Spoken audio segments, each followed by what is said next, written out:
12 hours. That's how long I was under anesthesia for emergency spinal surgery, fighting for my ability to walk again. 12 hours during which my devoted husband Timothy apparently decided our 20-year marriage was worth exactly $0.93, the balance he left in our joint account after cleaning out everything else. What he didn't know was that my grandmother's $5 million trust fund would hit my personal account the very next morning, and I was awake just enough to hear him on the phone, planning how to get his hands on that too. Before we jump back in, tell us where you're tuning in from, and if this story touches you, make sure you're subscribed, because tomorrow I've saved something extra special for you. The fluorescent lights of Mercy General's recovery ward burn against my barely opened eyelids as consciousness creeps back like a reluctant tide. My spine feels like it's been rebuilt with titanium rods and prayers, which, according to Dr. Morrison's pre-surgery briefing, isn't far from the truth. The herniated discs that had been crushing my spinal cord for months finally gave way, completely during what should have been a routine board meeting. One moment I was presenting quarterly projections for my consulting firm. The next I was on the conference room floor, legs completely numb, paramedics rushing me to emergency surgery. The anesthesia clings to my thoughts like cotton, making everything feel distant and dreamlike. But there's something wrong with this picture. The private room I'd specifically requested, and paid extra for, echoes with voices that shouldn't be here. Timothy's voice, yes, but also others. Strangers discussing things that make my blood run cold despite the morphine drip. The timing couldn't be more perfect, Timothy says, his tone carrying none of the worried husband act he'd performed for the medical staff. She'll be in recovery for at least a week, maybe 2. Completely dependent on pain medication, probably. Not even coherent half the time. I try to move, to sit up, to speak, but my body betrays me. The combination of anesthesia, pain medication, and genuine spinal trauma has left me in a twilight state, conscious enough to process what I'm hearing, but unable to respond. It's like being buried alive in my own body. Are you certain about the account access? A woman's voice, professional and cold. I don't recognize her, but something about her tone suggests she's done this before. Banks are getting stricter about spousal transfers, especially large amounts.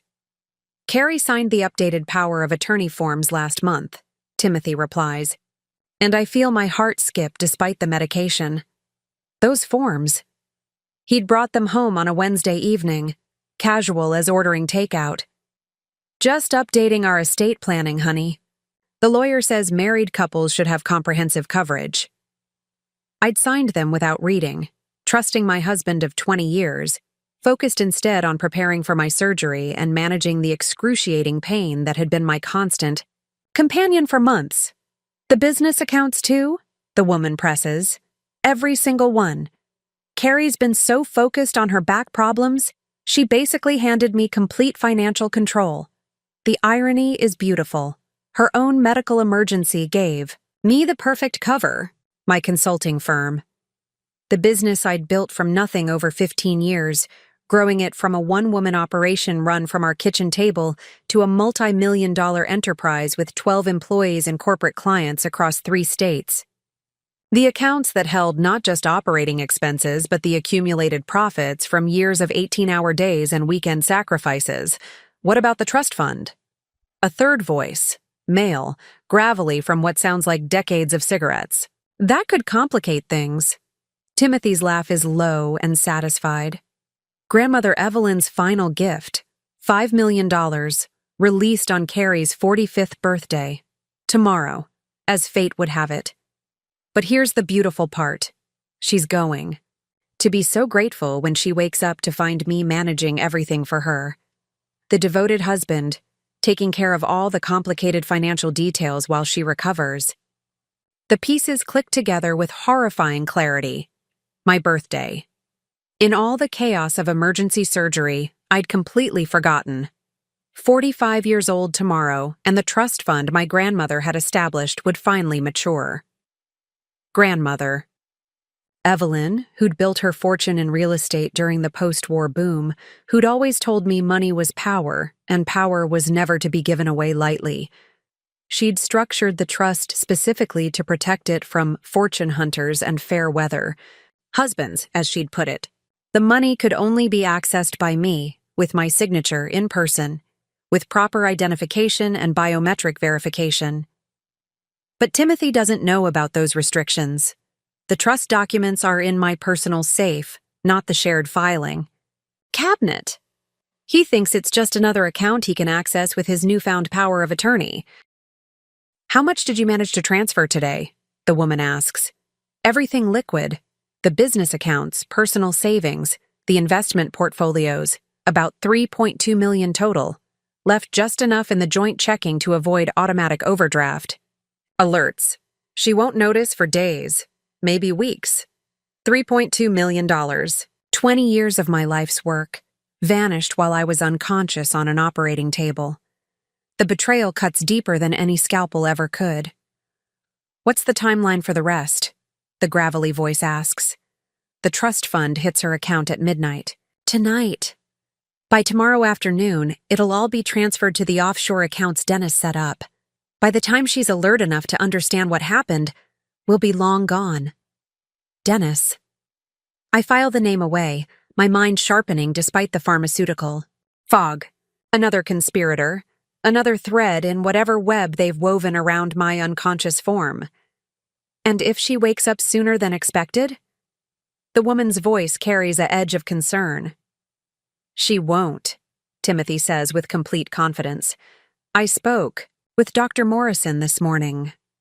The surgery was more complicated than expected.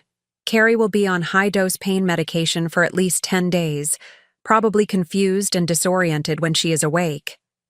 Even if she does start asking questions, who's going to believe a woman high on morphine claiming her husband stole millions?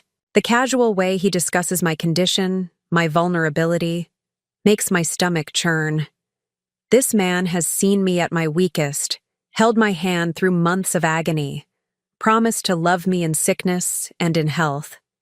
Now he's treating my medical crisis like a business opportunity.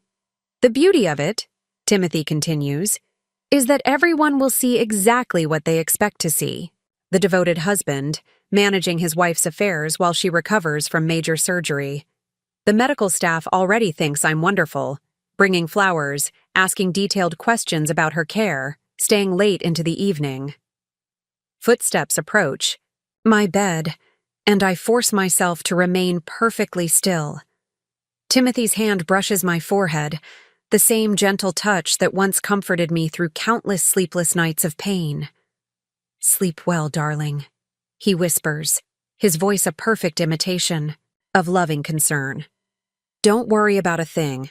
I'm taking care of everything. As their footsteps fade and the door closes with a soft click, I lie in the darkness of my recovery room, processing the magnitude of what I've discovered. 20 years of marriage, reduced to a criminal conspiracy. My life's work, stolen while I was fighting to walk again. My husband, transformed into a stranger who's planned my financial destruction with the same attention to detail he once brought to our anniversary dinners. But Timothy has made one crucial mistake. In his careful planning, his perfect timing, his thorough preparation, he's assumed I would remain unconscious, helpless, dependent. He's counted on my vulnerability, my trust, my medicated confusion. He doesn't realize that some kinds of pain cut through every drug, that betrayal has a way of sharpening focus even through the thickest pharmaceutical haze. And he certainly doesn't know that his perfect victim has just become his most dangerous opponent. The morphine drip continues its steady rhythm, but my mind is clear now, burning with a clarity that cuts through every chemical fog. Tomorrow, $5 million will arrive in my account, and Timothy is about to learn that stealing from someone while they're down isn't just cruel. It's strategically stupid. The recovery room is quiet now, but the real surgery, the kind that cuts out cancer instead of repairing spines, is just beginning. Preparing and narrating this story took us a lot of time, so if you are enjoying it, subscribe to our channel, It means a lot to us. Now back to the story. The night shift brings different sounds. Softer footsteps, quieter conversations, the distant hum of machines keeping other patients stable. I've learned to time my breathing with the monitors, to control my heart rate despite the rage building in my chest.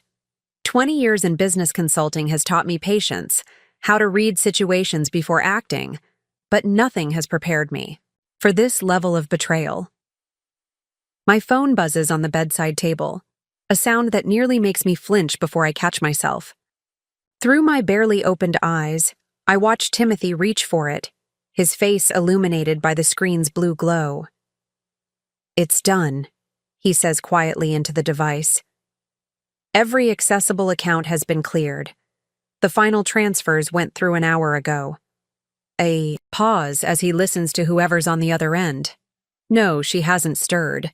The anesthesiologist said she'd be out until at least morning, maybe longer given the complications during surgery. His voice carries that same caring tone he'd used with the nurses. But now I hear the performance in it. "Yes, I'm staying the night. The devoted husband keeping vigil." Another pause, longer this time. "The trust fund should hit at midnight, about 4 hours from now. Dennis confirmed the offshore accounts are ready to receive the transfers. We'll have a 12-hour window before the banks open on the East Coast. More than enough time." My business phone. He's using my business phone, the one connected to all my banking alerts, my corporate accounts. The irony would be amusing if it weren't so devastating. I'd added him to the authorized user list 2 years ago when I started having back problems, thinking it would help him handle emergencies if I was ever incapacitated. Classic Timothy, always thinking 3 moves ahead, even in his affection. "The beauty is in the timing," he continues, settling back into the uncomfortable hospital chair. "Nobody questions financial moves during a medical crisis. Emergency.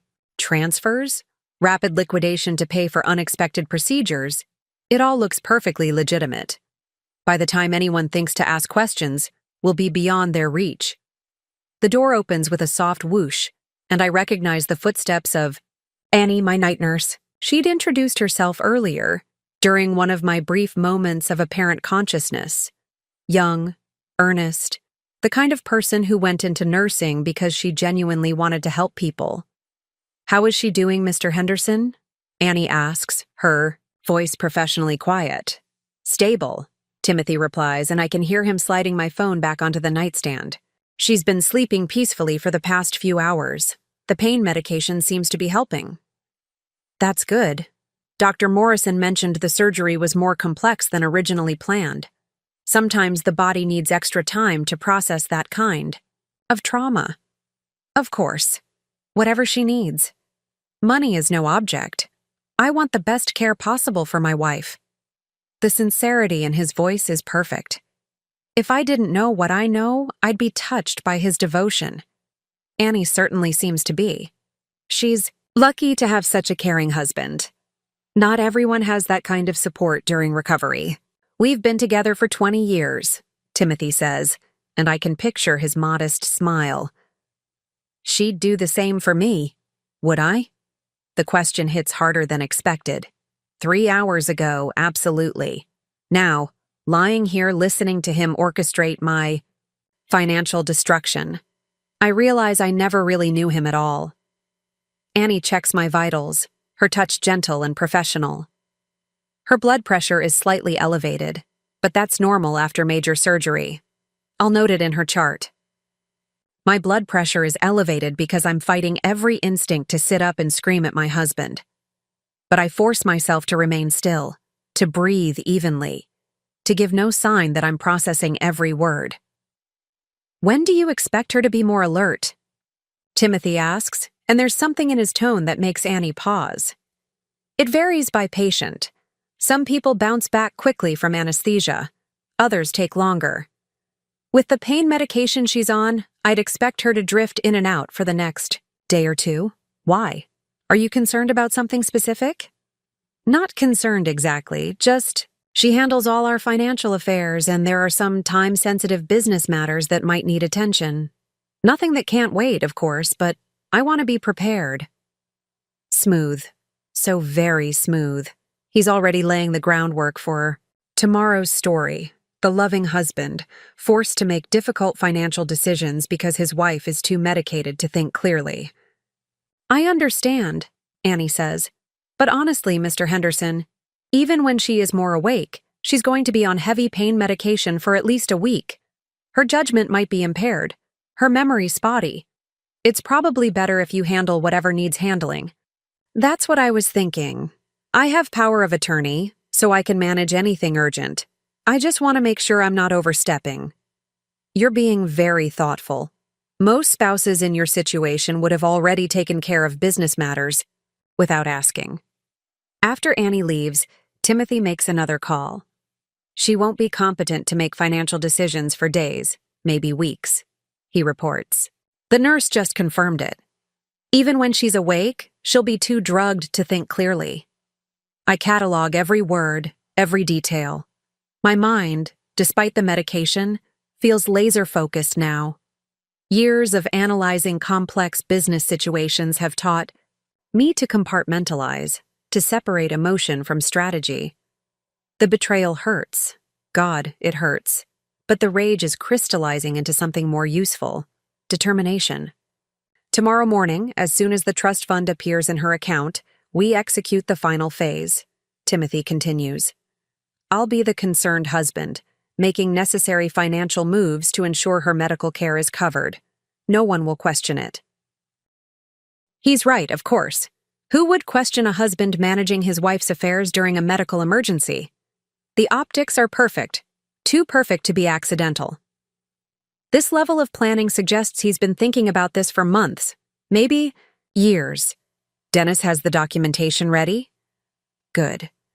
The beauty of spousal financial management is that it's completely legal until someone proves otherwise. By the time anyone realizes what happened, the money will be untraceable. Dennis again.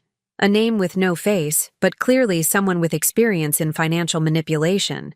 I file it away with everything else, building a mental dossier of the conspiracy unfolding around my hospital bed. As Timothy ends his call and settles back into the chair, I hear him sigh, a sound of satisfaction rather than exhaustion. He thinks he's won. He thinks I'm the same trusting wife who signed power of attorney papers without reading them, who let him handle increasing amounts of our financial planning as my back problems worsened. But lying here, forced into stillness, I'm remembering things I'd forgotten in the haze of chronic pain and surgical preparation. Small inconsistencies in our accounts. Questions about my business earnings that seemed caring, but now feel calculating. His enthusiasm for updating our estate planning. His insistence on streamlining our financial structure. The signs were there. I was just too trusting, too focused on my physical pain to see the bigger picture. Timothy's breathing evens out as he dozes in the chair. But my mind is racing. In 6 hours, $5 million will appear in my account. He's counting on having 12 hours to steal it before anyone notices, but he's made one crucial miscalculation. He's assumed I'll remain unconscious, helpless, dependent on his version of events. He's planned for every contingency except the one now unfolding. His victim is awake, aware, and already 3 steps ahead of his timeline. The morphine drip continues. It's steady rhythm, but I'm learning to think through it, to use the appearance of sedation as camouflage. Tomorrow, Timothy expects to wake up rich and free. Instead, he's about to discover that his perfect crime has one fatal flaw. The victim he's trying to destroy is also the opponent he's least equipped to handle. The clock on the wall reads 11:47 p.m. when I realize the full scope of my advantages. Timothy thinks he's married to a vulnerable woman dependent on his care, but he's forgotten exactly who he's trying to deceive. 20 years building a business consulting firm doesn't just teach you about profit margins and strategic planning. It teaches you about people, patterns, and most importantly, how to spot deception from a mile away. My spine may be held together with titanium, but my mind is processing information with the same analytical precision that built Henderson. Consulting from a kitchen table startup into a multi-million-dollar enterprise. Every conversation I've overheard, every detail they've let slip, is being cataloged and cross-referenced against 20 years of marriage, 15 years of business operations, and a lifetime of reading people's intentions. The irony is almost beautiful. Timothy chose this moment because he thought my medical crisis made me helpless. Instead, it's given me the perfect cover to observe, analyze, and plan, without any of them suspecting I'm capable of strategic thinking. Through my closed eyelids, I watch Timothy check his watch obsessively. 13 minutes until the trust fund transfers. He's pulled out a laptop, my laptop, I realize with another spike of anger, and is typing quietly, probably preparing the transfer documentation. The blue glow illuminates his face, and I see something I've never noticed before, the calculating expression he wears when he thinks no one is watching. How long has he been planning this? The question gnaws at me as I inventory the clues I missed. The power of attorney forms weren't spur of the moment. They were comprehensive, professionally prepared, designed specifically to give him access to accounts I thought were protected. That level of legal documentation takes weeks to prepare. Properly. My business training kicks in, analyzing the situation like a hostile takeover attempt. Timothy has clearly done his research, identified vulnerabilities, prepared contingencies. But he's made the classic mistake that brings down most corporate schemes. He's underestimated his primary target. As a consultant, I've spent 2 decades helping companies protect themselves from exactly this kind of internal threat. I've analyzed embezzlement schemes, identified fraudulent partnerships, and restructured organizations to prevent insider theft. The patterns are always the same. The perpetrator assumes their victim won't fight back effectively because they've been deceived about the victim's true capabilities.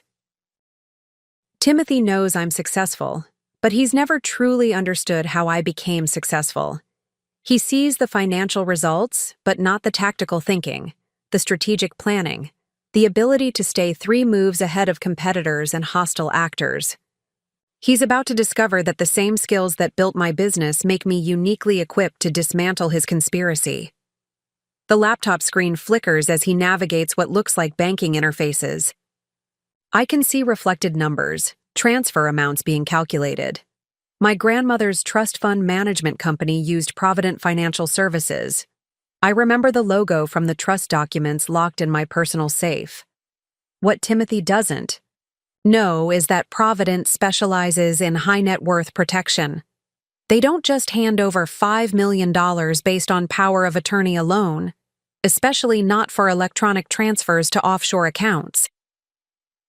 Grandmother Evelyn was paranoid about fortune hunters, but she was also brilliant about financial security.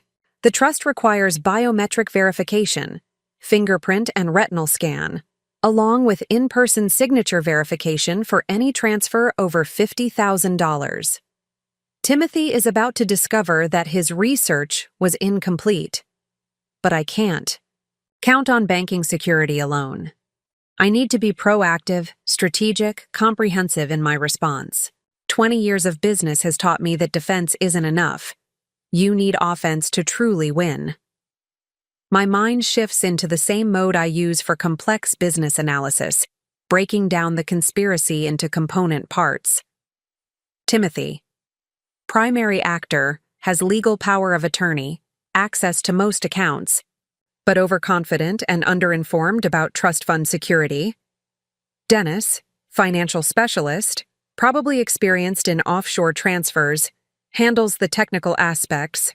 Unknown woman. Professional tone suggests legal or financial background. Possibly. The local coordinator timeline. Trust fund transfers at midnight. They expect 12-hour window for final theft. Their advantages. Legal documentation. My apparent incapacitation. Perfect cover story. My advantages. They don't know I'm conscious. I understand their full plan. I have professional expertise in exactly this type of fraud prevention, critical vulnerabilities in their plan. Overconfidence, Incomplete research on trust fund security. Assumption that I'll remain helpless. The laptop screen shows 11:54 p.m. Timothy's fingers are poised over the keyboard, waiting for the precise moment when the trust fund becomes available. His breathing is slightly elevated. Even master manipulators feel nervous during the execution phase. At exactly midnight, I watch his fingers fly across the keyboard. He's entering transfer commands, probably trying to move the money the moment. It appears. After 30 seconds, he frowns. After a minute, he starts typing more aggressively. After 2 minutes, he's clearly frustrated. "What do you mean, additional verification required?" he mutters to himself, reading something on the screen. Perfect. Grandmother Evelyn's paranoia is paying dividends even from beyond the grave. Timothy is discovering that stealing $5 million isn't as simple as having power of attorney. He reaches for his phone, clearly preparing to call Dennis or the mysterious woman. But then he pauses, glancing at me with sudden uncertainty. For the first time tonight, I see doubt in his expression. Not doubt about the plan, but doubt about something he's seeing in my vital signs. My heart rate has remained steady despite everything I've learned, but controlling your cardiovascular response to betrayal while maintaining the appearance of unconsciousness is exhausting. Some micro-expression, some tiny change in my breathing pattern, has caught his attention. Timothy stands up slowly, approaching my bed with the careful steps of someone suddenly unsure of their situation. He leans over me, studying my face with new intensity. "Carrie?" he whispers, his voice carrying none of the fake concern from earlier. This is genuine uncertainty. "Can you hear me?" I force myself to remain completely still, to breathe with the steady rhythm of someone deep in medication-induced sleep. But my mind is racing. If he suspects I'm conscious, everything changes. The 12-hour timeline collapses, the careful planning becomes useless, and this becomes a much more dangerous game. "She's been under heavy sedation," he says to himself, but there's no conviction in his voice. The anesthesia alone should keep her out for hours. He stands there for what feels like an eternity, watching me breathe, looking for any sign that I'm aware of what's happening. I've never been more grateful for 20 years of high-stakes business meetings, where controlling your facial expressions and body language can make the difference between success and failure. Finally, he steps back, but I can feel his continued suspicion. The dynamic has shifted. He's no longer operating with complete confidence, which makes him more dangerous, but also more likely to make mistakes. Timothy returns to the laptop, but his movements are different now, more cautious, more paranoid. He's second-guessing himself, which is exactly what I need. Uncertain criminals make errors, and errors create opportunities. My advantage isn't just that I'm conscious while appearing unconscious. It's that I'm a professional strategist who's spent decades analyzing exactly these kinds of schemes, while he's an amateur who's gotten lucky so far through my trust and his timing. But luck runs out, especially when you're up against someone who's made a career of staying 2 steps ahead of people trying to take what doesn't belong to them. The real game is just beginning, and Timothy has no idea he's playing against a professional. The digital. Clock's red numbers blur slightly as I focus on controlling my breathing pattern, but my mind has never been clearer. 12:23 a.m. Timothy has been fighting with the laptop for 23 minutes, his frustration mounting with each failed transfer attempt. The trust fund security measures are working exactly as Grandmother Evelyn designed them, but I can't rely on banking protocols alone. I need to turn this medical crisis into my greatest strategic advantage.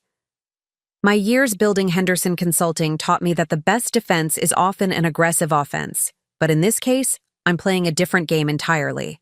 I'm not just trying to protect my assets. I'm gathering intelligence for a counterattack that Timothy will never see coming. Through barely parted eyelids, I watch him pull out his phone with shaking hands. The composed manipulator from earlier has been replaced by someone encountering his first major obstacle. In business, this is when people make their worst mistakes. When the plan hits unexpected resistance and panic starts to override careful thinking. "We have a problem," he whispers into the phone, glancing nervously at me. "The trust fund won't transfer. It's asking for biometric verification and in-person signature confirmation." A pause as he listens to whoever's on the other end. "What do you mean, didn't you research this? You told me power of attorney would cover everything." His voice is rising, and he catches himself, forcing it back to a whisper. "Well, what are our options now?" This is perfect. Not only is their plan falling apart, but they're revealing backup strategies, alternative approaches, and most importantly, the extent of their desperation. Every word is intelligence I can use against them. Physical coercion? Are you insane? Timothy's face has gone pale. That wasn't part of the deal. I signed up for financial manipulation, not. He trails off, but the implication hangs in the air like poison. My blood runs cold despite the warm hospital room. They're talking about forcing me to authorize the transfers personally, which means they're considering actions that go far beyond theft. But this revelation also gives me crucial information. Timothy isn't prepared for violence, which means he's not the leader of this conspiracy. Someone else is making the hard decisions. "Fine," he says after another long pause. "But if we're changing the plan, I want guarantees. This was supposed to be clean, untraceable. Now you're talking about direct confrontation with a woman who built a multi-million-dollar business from nothing. Carrie isn't some helpless victim. She's sharp, she's connected, and if she gets suspicious? If I get suspicious. The irony would be laughable if the situation weren't so dangerous. I'm not suspicious, I'm certain, and I'm not helpless. I'm strategically positioned with perfect intelligence on their entire operation. Tomorrow morning, then, Timothy continues. But I want Dennis here as backup, and I want the exit strategy ready to execute immediately after we get the transfers. This is becoming too complicated, too risky. He ends the call and sits staring at the laptop screen, running his hands through his hair. For the first time tonight, I see genuine fear in his expression. Good. Scared criminals make mistakes, and mistakes create opportunities. But I need more than opportunities. I need a comprehensive strategy that turns this entire situation to my advantage. My mind shifts into the same mode I use for hostile takeover defense, analyzing not just how to prevent the immediate threat, but how to completely dismantle the attacking organization. The morphine drip continues its steady rhythm, but I've learned to use the medication strategically. The appearance of sedation gives me perfect cover for observation and planning, while the actual drugs help me maintain the physical stillness necessary to keep up the deception. It's like being a spy in my own body, conscious and calculating while appearing completely vulnerable. Timothy's laptop shows multiple browser windows open, banking interfaces, offshore account portals, what looks like travel booking sites. He's not just planning to steal my money, he's planning to disappear entirely.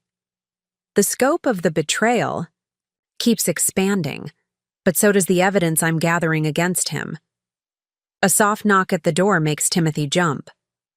Annie enters for her routine check, and I watch him quickly close the laptop and arrange himself in the devoted husband pose. "How is she doing?" Annie asks, approaching my bed with professional concern. "Restless," Timothy replies, and there's truth in his voice now. Her breathing seemed irregular a few minutes ago, and I thought I saw her eyes flutter. Annie checks my monitors, her touch gentle as she adjusts the leads. Her vitals are actually very stable. Sometimes family members see movement that isn't there. It's completely normal when you're worried. "Maybe you're right," Timothy says, but I can hear the doubt in his voice. It's just 20 years of marriage, you know. I feel like I'd sense if she was aware. If only he knew how aware I am. Not just of his conspiracy, but of every micro-expression, every nervous gesture, every tell that reveals his growing panic. He's operating under enormous stress now, which makes him both more dangerous and more likely to expose himself. The surgery was extensive, Annie explains, making notes on my chart. Her body is focusing all its energy on healing. The pain medication alone would keep most people unconscious for hours. How much longer do you think before she starts waking up properly? Hard to say. Dr. Morrison will evaluate her tomorrow morning, but I'd expect her to be groggy and disoriented for at least another day or two. After Annie leaves, Timothy immediately reopens the laptop and makes another call. The nurse thinks she'll be out until tomorrow night at the earliest, he reports. But I'm telling you, something felt different. Her breathing, her color. I don't think she's as unconscious as we assumed. The voice on the other end is loud enough that I catch fragments. Paranoid. Stick to the plan. Morning confrontation. Fine, Timothy says. But if this goes wrong, if she's more alert than we think, we need to be prepared for her to fight back. Carrie's not just smart, she's ruthless when cornered. I've seen her destroy business competitors who underestimated her. Now that's interesting. Even while betraying me, Timothy understands exactly who he's up against. The question is whether his partners are equally well-informed, or if they're underestimating the woman they're trying to rob. Yes, I know she's physically weak right now, Timothy continues. But her mind is her weapon. Even drugged, even in pain, she processes information faster than most people think when they're healthy. He's right, of course. My physical condition is genuinely compromised. The surgery was major, the recovery will be extensive, and the pain medication does affect my reflexes and coordination. But my analytical abilities, my strategic thinking, my capacity for complex planning, those are not only intact, they're operating at peak efficiency because of the stakes involved. Tomorrow at 8 a.m., Timothy confirms. Dennis brings the portable biometric scanner. We wake her up gently, explain that we need to handle some urgent financial matters due to her medical situation, and get her to authorize the transfers before she's alert enough to ask difficult questions. A portable biometric scanner. Professional equipment, which means this conspiracy has significant resources and technical capabilities. But it also means they're planning to commit their crimes right here in the hospital, surrounded by witnesses, security cameras, and medical staff. Their desperation is forcing them into increasingly risky territory. The call ends, and Timothy slumps back in his chair, exhaustion finally showing in his posture. He thinks he's managed the crisis, adapted to the obstacles, maintained control of the situation. He has no idea that every adaptation he's made has given me more intelligence, more evidence, and more strategic advantages.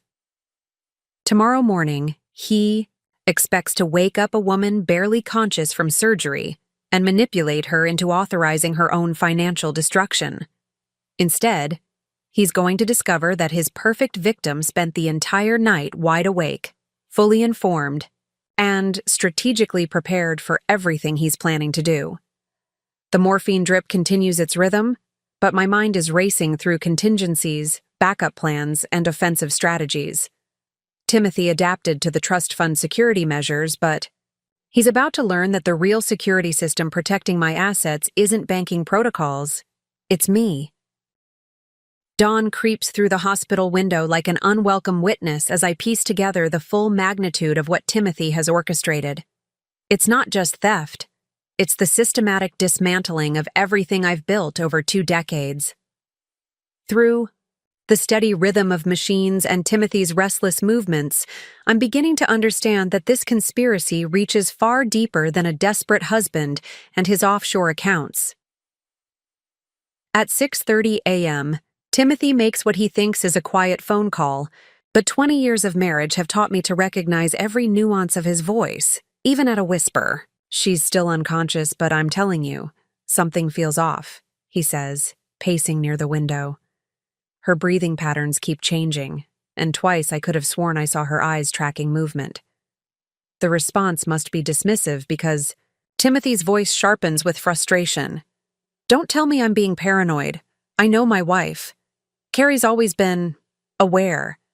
Even when she's sleeping, she processes sounds, conversations.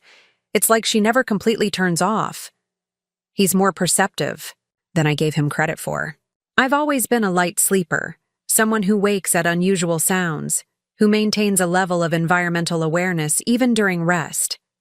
It's a trait that served me well in business. The ability to sense undercurrents, to pick up on details others miss. Now it's become my survival skill. Yes, I understand the timeline, Timothy continues. Dennis will be here at 8 with the equipment, but what if she's more alert than we think? What if she's been listening? A chill runs through me that has nothing to do with the hospital's air conditioning. If Timothy is starting to suspect the truth, if he's questioning whether I've been conscious during their planning sessions, then everything I've learned could become irrelevant. Worse, it could become dangerous. The original plan was clean, he says, his voice taking on an edge. I've rarely heard in 20 years of marriage. Financial manipulation during a medical crisis. That's sophisticated, defensible. But now you're talking about direct confrontation, forcing her to cooperate while she's recovering from major surgery. That's not just theft, that's... He pauses, and I can almost hear him wrestling with the implications. That's kidnapping, extortion, federal crimes. The scope of their desperation is becoming clear. They're not just willing to steal from me. They're prepared to use my medical vulnerability as leverage for far more serious crimes. The woman on the phone, whoever she is, seems to be pushing for escalation while Timothy is beginning to grasp the legal magnitude of what they're planning. I know what she's worth, Timothy snaps, his whisper becoming more intense. But Carrie didn't build a multi-million-dollar business by being naive or easy to manipulate. Even medicated, even in pain, she's going to ask questions. And if she suspects what they've already taken, the phrase hits me like a physical blow. It's not just the $3.2 million from yesterday. There's more. How much more? How long has this been going on? Timothy ends the call and immediately dials another number. Dennis, it's me. We need to talk about the expanded timeline. A pause. Because I think we've been operating under false assumptions about Carrie's condition. Dennis. Finally, I'm going to learn more about the mysterious financial specialist who's been facilitating this conspiracy. Through Timothy's side of the conversation, a disturbing picture emerges. The business accounts, yes, but what about the subsidiary transfers? The ones you assured me wouldn't show up on her primary statements? Timothy's voice carries a note of panic. Because if she's been more aware than we thought, if she's been processing information, subsidiary transfers. My mind races through the implications. Henderson Consulting has several subsidiary accounts, project-specific funding, client escrow accounts, employee benefits management. If they've been systematically draining those as well, the theft could be far larger than the $3.2 million Timothy mentioned last night. How much total? Timothy asks, and the silence that follows is ominous.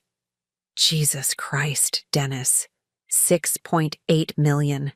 You didn't think to mention that the numbers were that high? $6.8 million? Nearly $7 million? Stolen while I was dealing with chronic pain, focused on surgery preparation, trusting my husband to help manage our increasingly complex financial situation. The betrayal is so comprehensive, so systematic, that I have to fight to keep my breathing steady.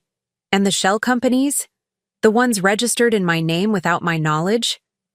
Timothy's voice is rising again, and he catches himself, glancing nervously at my bed. How is that even legal?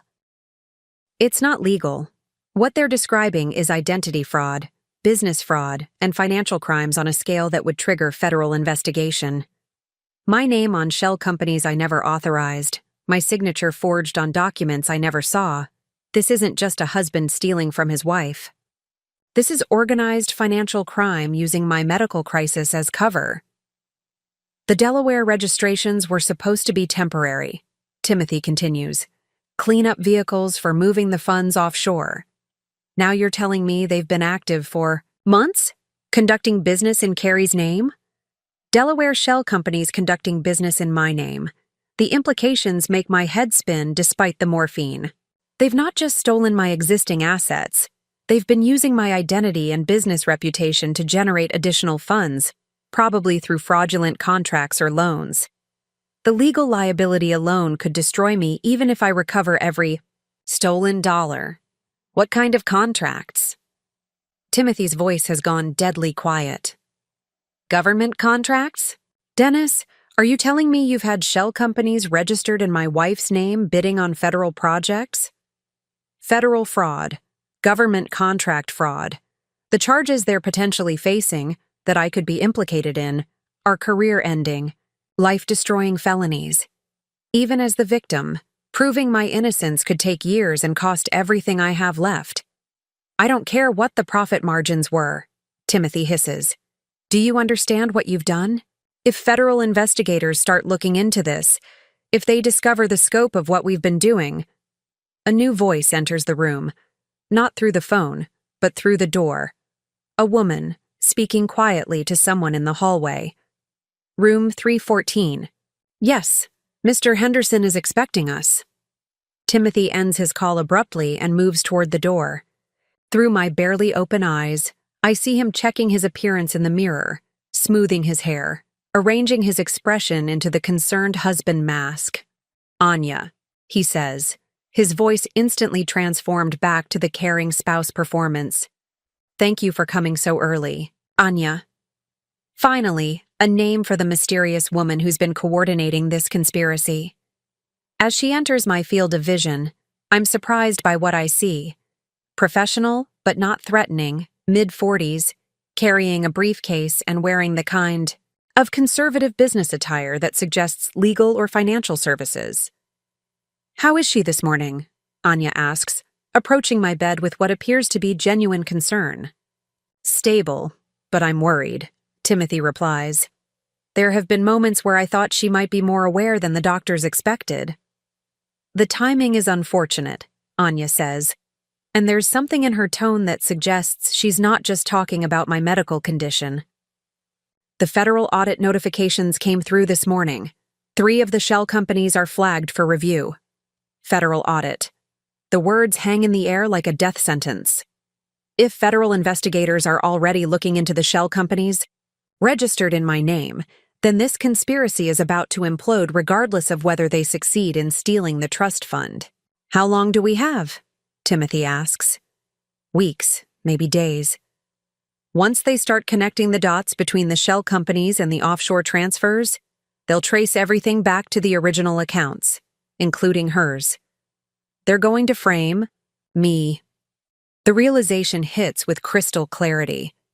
If federal investigators discover the shell companies registered in my name, if they find evidence of the fraudulent contracts Dennis has been running, they'll assume I'm the mastermind. My medical crisis, my apparent incapacitation, could be seen as an elaborate cover story for financial crimes I never committed.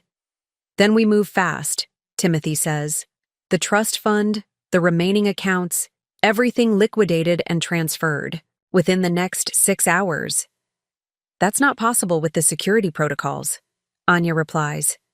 But there is another option. The way she says it makes my blood run cold. We wake her up, Anya continues, her voice dropping to barely above a whisper. We explain that there are urgent financial matters that require her immediate attention. We get her to authorize the transfers before she's alert enough to understand what she's really signing. And if she refuses? If she's more aware than we think and starts asking questions? Anya's pause is telling. Then we remind her that she's already implicated in federal fraud charges. That cooperation is her only chance of avoiding prosecution. They're planning to blackmail me with crimes they committed in my name. The elegant cruelty of it is breathtaking. Steal my money, forge my identity for additional fraud, then threaten me with prosecution for their crimes unless I authorize the theft of my remaining assets. But they've made one crucial miscalculation. They assume I've been unconscious during their planning, that I don't understand the full scope of their conspiracy, that I'll wake up confused and vulnerable to their manipulation. Instead, I've spent the night gathering intelligence on federal crimes, identity fraud, and a conspiracy that reaches far beyond simple theft. When they wake me up in 2 hours, they'll expect to find a confused woman recovering from surgery. They're going to discover they've been planning their crimes in front of the most dangerous possible witness, someone with complete knowledge of their conspiracy and every reason to destroy them. At 7:15 a.m., the door opens again, and this time I hear heavier footsteps accompanied by the soft whir of equipment being wheeled into my room. Through my barely opened eyes, I catch my first glimpse of Dennis, a compact man in his 50s, with the kind of nervous energy that suggests someone accustomed to working in shadows. He's carrying a metal briefcase and what looks like a portable scanner setup. "She's been restless all night," Timothy says quietly, his voice carrying the strain of someone who hasn't slept. "I think she's closer to consciousness than the medical staff realizes." "Doesn't matter," Dennis replies, his voice gravelly from cigarettes, matching the phone conversations I've overheard. "We're past the point of subtlety. The federal auditors are requesting documentation on the Delaware companies by end of business today. We have maybe 6 hours before this whole thing unravels." 6 hours. The timeline has collapsed from their original 12-hour window to something that borders on panic. Good. Desperate people make mistakes, and I'm going to need every advantage I can get. The portable biometric system will bypass the bank's in-person requirements, Dennis continues, unpacking equipment that looks surprisingly sophisticated. Fingerprint scanner, retinal camera, even voice pattern recognition. As long as she's conscious enough to cooperate, we can authorize the transfers remotely. "And if she's not cooperative?" Anya asks, settling into a chair near the window. In daylight, she looks even more professional, the kind of person you'd trust with complex legal matters, which makes her involvement in this conspiracy all the more chilling. Then we explain her situation, Dennis says with the casual tone of someone discussing weather. 7 federal shell companies registered in her name. $4.2 million in government contracts fraudulently obtained. Tax evasion charges that could put her away for 20 years. She'll cooperate. $4.2 million in fraudulent government contracts. The numbers keep growing, and with them, the federal charges that could destroy my life even if I'm completely innocent. They've built a comprehensive criminal enterprise, using my identity, then plan to use the legal consequences of their crimes as leverage against me. The beauty of it, Anya adds, is that we have documentation showing her signature on every shell company registration, every contract application, every financial transfer. Even if she claims fraud, proving her innocence would take years and cost everything she has left. Forged signatures, professional documentation. This isn't amateur hour. It's a sophisticated financial crime operation that's been using my medical crisis as the perfect cover. But they're revealing something crucial. They need me alive and cooperative, at least temporarily, to complete the final transfers. "What about afterward?" Timothy asks, and there's something in his voice that makes my blood chill. "Once we have the trust fund, once everything's transferred, what happens to Carrie?" The silence that follows is deafening. Dennis and Anya exchange glances that speak volumes about discussions Timothy apparently hasn't been part of. "She'll be facing federal charges," Anya says carefully. "The kind that require skilled legal representation, the kind that depletes assets quickly, by the time the legal process runs its course. By the time it runs its course, she'll be financially destroyed and potentially imprisoned for crimes we committed." Timothy finishes, his voice hollow. "That's not what I signed up for." "What you signed up for," Dennis says sharply, "was irrelevant the moment you started forging her signature on financial documents. You're in this as deep as we are now." Timothy has been manipulated just as thoroughly as I have, though his manipulation involved greed rather than trust. They've drawn him into criminal conspiracy gradually, each step seeming reasonable until he's facing federal charges and his wife's destruction. The realization seems to be hitting him now, when it's far too late to back out.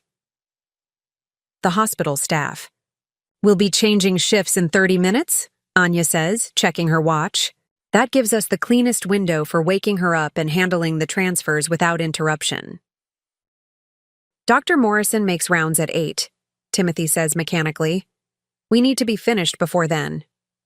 Then we start now, Dennis decides, moving his equipment closer to my bed.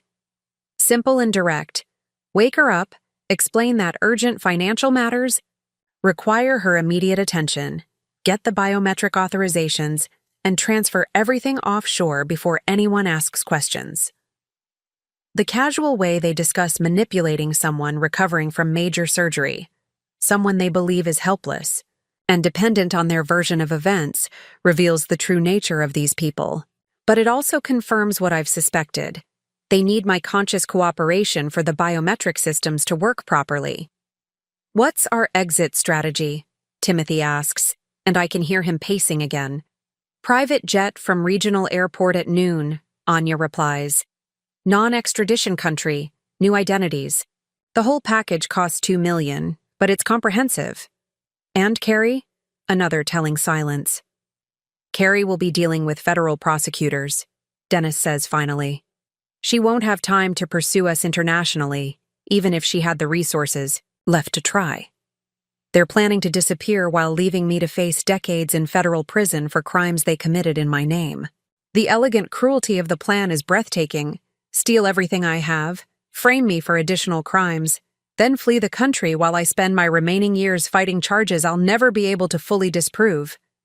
But they've made critical assumptions about my condition, my awareness, and my capabilities. They think they're about to wake up a confused woman recovering from surgery. They have no idea they've been planning their crimes in front of someone who spent the entire night gathering intelligence and preparing countermeasures. All right, Dennis says, positioning the biometric scanner next to my bed. Let's wake her up gently. Anya, you explain the financial urgency. Timothy, you provide the emotional support. I'll handle the technical aspects. And if she asks too many questions? Timothy's voice wavers. Then we remind her that she's already facing federal charges, Anya says coldly. That cooperation is her only chance of avoiding complete destruction. They move into position around my bed like actors taking the stage for a performance they've rehearsed. Dennis with his equipment, Anya with her briefcase full of forged documents, Timothy with his mask of concern. They think they're about to manipulate a vulnerable victim into authorizing her own financial destruction. Instead, they're about to discover that their perfect victim has been wide awake all night, listening to every word, understanding every detail of their conspiracy, and preparing for exactly this moment. The morning shift change begins in the hallway outside. New voices, different footsteps, the controlled chaos of a hospital transitioning between teams. In a few minutes, they'll wake me up and expect to find a confused woman dependent on their explanations. They're going to find something entirely different. The clock reads 7:45 a.m. when Dennis positions the final piece of equipment, a tablet, connected to what looks like a mobile banking terminal. The sophistication of their setup is impressive and terrifying. This isn't improvised desperation. It's a well-funded operation with professional-grade tools designed specifically for high-stakes financial fraud. 15 minutes until shift change, Anya announces, checking her phone. The morning nurses will be busy with handoffs. Dr. Morrison won't make rounds until 8:30. Perfect window. The biometric scanners are calibrated, Dennis reports, adjusting what looks like a portable fingerprint reader. Even if she's groggy, we can get clean readings. The retinal scanner is more sensitive. She'll need to be conscious enough to focus, but the morphine shouldn't interfere with the basic biometric data. They're discussing me like a piece of equipment they need to operate rather than a human, being recovering from major surgery. The clinical detachment in their voices reveals just how far they've moved beyond ordinary criminal behavior into something genuinely sociopathic. Timeline is critical, Timothy says, though his voice lacks the conviction of his partner's. Once we wake her up, how long before she starts asking coherent questions? Depends on her tolerance, Dennis replies. Some people shake off anesthesia fast. Others stay foggy for hours. But the morphine will keep her compliant. That's the beauty of hospital-based fraud. The medication does half our work for us. Hospital-based fraud. The phrase suggests this isn't their first operation of this type. How many other patients have they manipulated during medical crises? How many vulnerable people have they robbed while those victims trusted them for care and support? What's the backup plan if she becomes suspicious? Anya asks, and there's something in her tone that makes Timothy visibly tense. She won't, Dennis says with disturbing confidence. I've done this before. Medical patients are uniquely vulnerable, disoriented, dependent, grateful for anyone who seems to be handling complex problems for them, especially when those problems involve potential legal consequences. He's done this before. Dennis isn't just a financial specialist. He's a predator who specializes in exploiting people during medical emergencies. The revelation makes my stomach churn, but it also provides crucial intelligence. If he's done this to others, there might be a pattern, evidence, other victims, who could help build a case against him. The key, Dennis continues, is presenting the information as urgent but manageable. Mrs. Henderson, we've discovered some complications with your business accounts that require immediate attention. Nothing we can't handle, but we need your authorization to protect your assets from federal seizure. Most people in her condition will sign anything if you frame it as protection rather than theft. The manipulation technique is sophisticated. Reframe theft as protection. Present criminals as helpers. Use the victim's medical vulnerability to bypass their normal decision-making processes. But Dennis has made a crucial assumption, that I'll wake up as confused and dependent as his previous victims. What about the federal audit timeline? Timothy asks. If investigators start connecting the dots before we complete the transfers, they won't, Anya interrupts. Federal audits move slowly, especially for complex financial structures. We'll have the money offshore and ourselves out of the country before they realize the scope of what they're looking at. And the shell companies? Will collapse under investigation, leaving behind a paper trail that points directly to Carrie Henderson as the mastermind. Anya explains with chilling matter-of-factness. Her signatures are on every document, her social security number on every registration, her business credentials backing every fraudulent contract. The frame job is comprehensive. Even if I survive this immediate threat, even if I prevent them from stealing the trust fund, I'll still face years of legal battles to prove my innocence in crimes they've committed using my identity. The elegance of their long-term planning is breathtaking in its cruelty. Movement, Dennis says suddenly, watching the monitors connected to my bed. Heart rate's increasing. She might be closer to consciousness than we thought.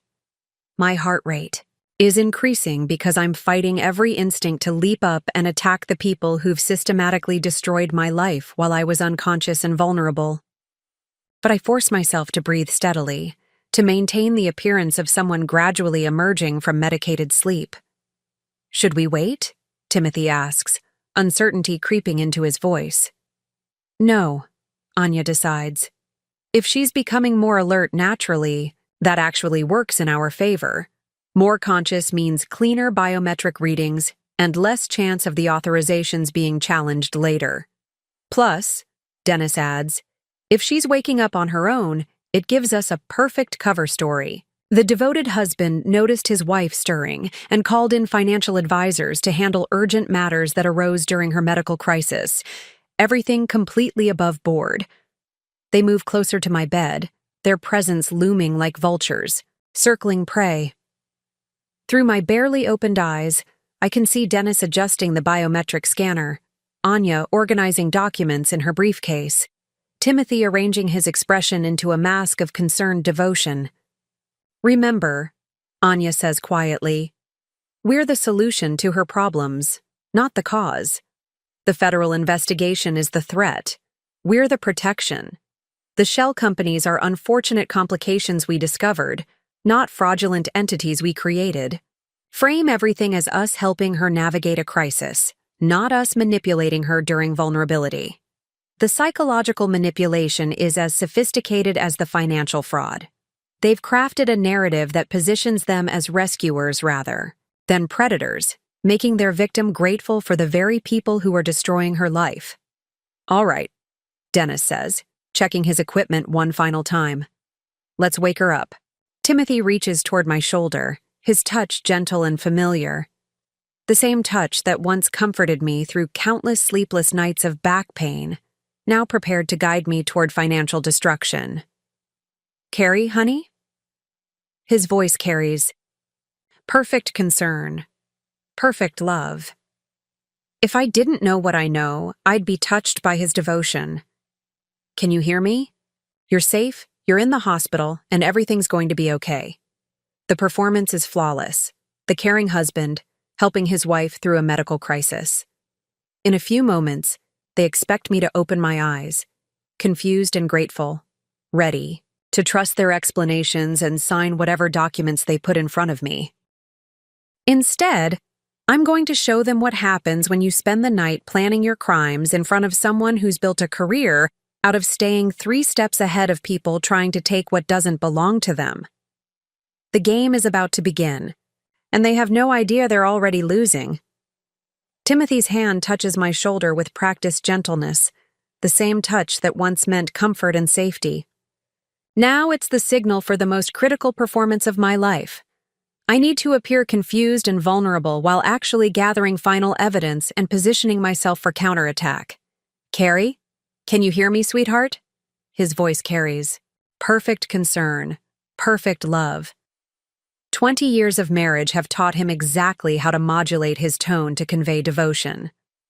I let my eyes flutter open slowly, blinking against the morning light streaming through the hospital window. The key is to appear disoriented but not completely unconscious. They need me alert enough for biometric scanning but confused enough to trust their explanations. Timothy? My voice comes out hoarse and weak, which isn't entirely an act. The intubation during surgery and hours of controlled breathing have left my throat raw. What? Where am I? You're in the hospital, honey. You had emergency spinal surgery yesterday. Do you remember? His hand strokes my hair with familiar tenderness, and for a moment I almost forget he's orchestrating my destruction. Surgery. Yes. I let my gaze wander around the room, taking in Dennis and his equipment, Anya with her briefcase, the various monitors and medical devices. To them, I appear to be processing my surroundings with post-surgical confusion. In reality, I'm cataloging evidence and escape routes. Mrs. Henderson, Anya steps forward with professional warmth. I'm Anya Kowalski, a financial advisor. I apologize for bothering you so soon after surgery, but some urgent matters have come up regarding your business. Accounts. Kowalski. Finally, a last name to go with the face. Another piece of intelligence I can use later, assuming I survive this encounter. Financial matters? I let confusion creep into my voice. But I thought, Timothy handles... I trail off, letting them see me struggling to organize my thoughts through the medication haze. That's exactly why we're here, Dennis interjects, his voice carrying false reassurance. Your husband has been trying to protect your assets, but we've discovered some complications that require your direct authorization. I turn my head slowly toward Dennis, studying his face with the careful attention of someone trying to process unfamiliar information. Who are you? Dennis Morrison, certified financial planner. The name is almost certainly fake. Using the same surname as my surgeon is too convenient to be coincidental, but it tells me something about how they operate. They do research. They prepare covers that sound legitimate to confused patients. Complications? I ask, injecting just enough concern into my voice to seem worried but not suspicious. Nothing we can't handle, Anya says smoothly, opening her briefcase. But there are some federal audit notifications that require immediate response, time-sensitive issues that could affect your business accounts if we don't address them quickly. Federal audit notifications. The truth wrapped in lies. There are indeed federal audits coming, but they're investigating crimes these people committed in my name, not legitimate business concerns requiring my cooperation. I don't understand, I say, which is exactly what they want to hear. Federal audits? But my business is clean. We follow all regulations. Of course you do, Timothy says soothingly, taking my hand. That's not the issue. Sometimes government bureaucracy creates problems even for completely legitimate businesses. These people are here to help us navigate the paperwork. The manipulation is textbook perfect. Frame the criminals as helpers, present their demands as protection, use the victim's disorientation to bypass normal skepticism. If I were actually as confused as I'm pretending to be, I'd probably be grateful for their assistance. What kind of paperwork? I ask, letting them see me trying to focus despite obvious mental fog. Dennis positions his tablet where I can see it. Just some electronic signatures to authorize protective transfers. Moving your assets to secure accounts while the audit questions get resolved. Standard procedure. Electronic signatures on a device I can't properly examine, authorizing transfers I can't review, to accounts I know nothing about. But I need to see more of their process, gather more evidence of their methods. My hands. I lift them slightly, letting them see the post-surgical tremor that's partly real and partly performed. I'm not sure I can write clearly. That's why we brought biometric equipment, Dennis explains, gesturing to his scanners. Much more reliable than handwritten signatures, especially when you're recovering from surgery. Just fingerprints and a retinal scan. Completely painless. Biometric equipment that will create permanent, undeniable evidence of my authorization for their theft. But it also means I need to be conscious and cooperative, which gives me a narrow window of opportunity. Before we proceed, I say slowly, as if gathering my thoughts with great effort, could you explain exactly what these audits involve? I want to understand what's happening to my business. Anya and Dennis exchange glances, the first crack in their smooth presentation. They were expecting simple compliance, not questions that require detailed answers they can't give without revealing their crimes. Technical federal compliance issues, Anya says vaguely. Some shell companies were registered using similar business names, creating confusion in the federal database. We need to clarify which accounts belong to your legitimate business operations, Shell. Companies registered using similar business names. They're telling me about their own crimes while framing them as bureaucratic mix-ups. The audacity is breathtaking, but it's also giving me exactly the kind of recorded confession I need. Shell companies? I let alarm creep into my voice. But I never registered any shell companies. My business is Henderson Consulting, incorporated in Delaware 15 years ago. That's the only company I own. The silence that follows is telling.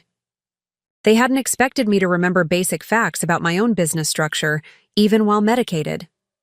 That's part of the problem, Dennis recovers quickly. Someone has been registering companies with similar names: Henderson Business Consulting, Henderson Advisory Services, Henderson Strategic Planning. The federal auditors can't tell which one is your legitimate business. More lies wrapped around fragments of truth. But now I understand their full strategy. They've created multiple shell companies with variations of my business name, making it appear as if I've been running a complex network of potentially fraudulent entities. That's identity theft, I say, letting worry replace confusion in my voice. Someone's been stealing my business identity? Timothy, why didn't you tell me about this? Timothy's composure finally shows strain. I didn't want to worry you before surgery. You had enough to deal with. But now the federal auditors want to freeze all accounts associated with Henderson-related business names until they can sort out which ones are legitimate, Anya continues. Unless we can demonstrate clear ownership and authorize protective transfers immediately. The time pressure, the threat of asset freezing, the offer of protection through cooperation. It's a sophisticated psychological manipulation designed to bypass rational decision-making through fear and urgency. But they've made a crucial error. By explaining their cover story in detail, they've provided me with a complete understanding of how they've structured their crimes and exactly what evidence federal prosecutors will need to unravel the conspiracy. How long do we have? I ask, as if accepting their narrative. Minutes, Dennis says, checking his watch. The protective transfers need to be completed before the federal systems update at 9 a.m. 9 a.m., less than 30 minutes. They're creating artificial urgency to prevent me from thinking too clearly about what I'm authorizing. Then we should proceed, I say, settling back against my pillows as if resigned to trusting their expertise. They move closer to my bed, their equipment ready, their documents prepared. They think they're about to complete the perfect crime, manipulating a vulnerable woman into authorizing her own financial destruction while creating biometric evidence that will make their theft appear legitimate. Instead, they've just provided me with detailed confessions, complete explanations of their criminal methods, and perfect evidence of their conspiracy to commit federal fraud. The evidence-gathering phase is complete. Now comes the counterattack. As Dennis adjusts his biometric scanner and Anya prepares her forged documents, my mind races backward through 20 years of marriage, reframing every memory through the lens of what I now know. The evidence gathering isn't just about their current conspiracy. It's about understanding how long this betrayal has been building. Before we proceed with the transfers, I say, maintaining my confused but cooperative tone, I need to understand something. Timothy, you said these shell companies have been using similar names to my business. When did this start? Timothy's hesitation is barely perceptible, but after 20 years of reading his tells, I catch it immediately. The federal auditors think it began about 18 months ago, he says carefully. 18 months ago. My mind snaps to a specific memory. Timothy's sudden interest in my business structure, his casual questions about subsidiary companies and tax optimization strategies. At the time, I'd been flattered by his attention to my work, thinking he was finally taking genuine interest in the business that had consumed so much of our life together. That's around when you started asking about my Delaware incorporation, I observe, watching his face carefully. You said you were thinking about updating our estate planning. Exactly, Anya interjects smoothly. That's probably when the identity thieves first started researching your business structure. They would have needed detailed information about your legitimate operations to create convincing fraudulent companies. She's giving me their entire playbook while thinking she's reassuring a confused patient. The identity thieves she's referring to are sitting right here in my hospital room. Timothy provided them with inside information about my business operations, enabling them to create sophisticated shell companies that would appear legitimate to casual inspection. Mrs. Henderson, Dennis says, clearly eager to move past questions and toward the biometric scanning. We really need to complete these transfers before the federal systems update. Could you place your finger on this scanner? But I'm not done recontextualizing the past 18 months. Every memory is taking on new meaning. Every interaction revealing layers of deception I missed while focused on chronic pain and business. Pressures! Timothy, I say, ignoring Dennis's urgency. Remember when you suggested I add you to my business banking accounts? You said it would help if I ever had a medical emergency and couldn't handle financial matters myself. The irony is almost too bitter to bear. He convinced me to give him access to my accounts by using the exact scenario he was planning to exploit, my medical incapacitation. Every safeguard he helped me remove, every authorization he gained, was preparation for this moment. That was good thinking, I continue, maintaining my vulnerable patient persona. Without those authorizations, you wouldn't be able to protect my assets now. Exactly, Timothy says, but there's something strained in his relief. He's beginning to realize that my questions, while appearing grateful and confused, are actually Quite specific and well-informed for someone supposedly disoriented by medication. And the power of attorney documents, I add, as if just remembering. Those were comprehensive. You said your lawyer recommended updating everything after my back problems got worse. Standard estate planning, Anya confirms, though she's watching. Me more carefully now. Making sure spouses can handle emergencies. But my mind is cataloging the timeline differently. The power of attorney documents came first, giving Timothy broad financial authority. Then the business account access, creating pathways for fund transfers. Then his sudden interest in my corporate structure, providing intelligence for shell company creation. Finally, his enthusiastic support for my surgery. Not because he wanted me to feel better, but because he needed me incapacitated when the high conspiracy reached its final phase. The timing really was perfect, I say, looking directly at Timothy.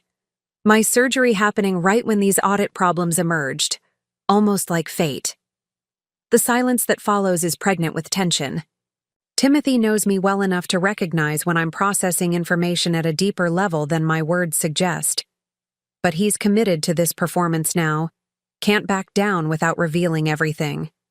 Sometimes these things just align, unfortunately, he says, but his voice lacks conviction. Or fortunately, Dennis interjects with impatience. If you'd been healthy and alert when the audits began, the federal investigators might have frozen your accounts immediately. Your medical situation actually bought us time to protect your assets. My medical situation.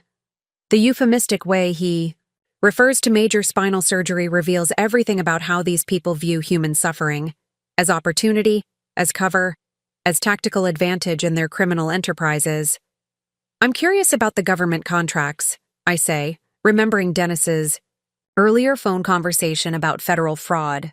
These shell companies that were using my business name, they were actually winning contracts?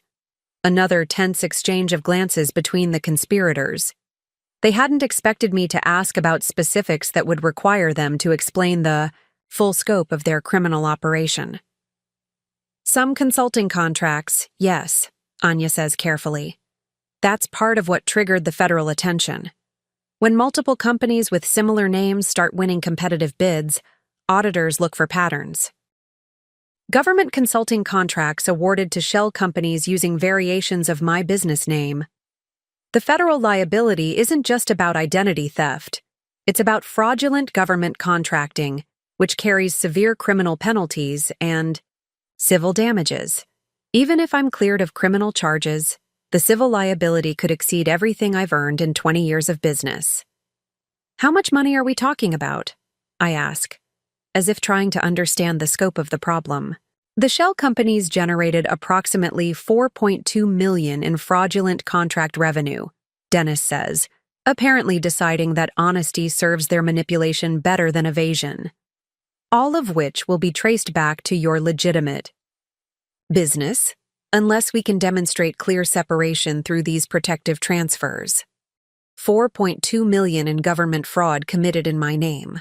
The elegant cruelty of their long-term planning becomes even clearer. They've not only stolen my existing assets, they've created massive federal liability that will destroy me even if they're caught.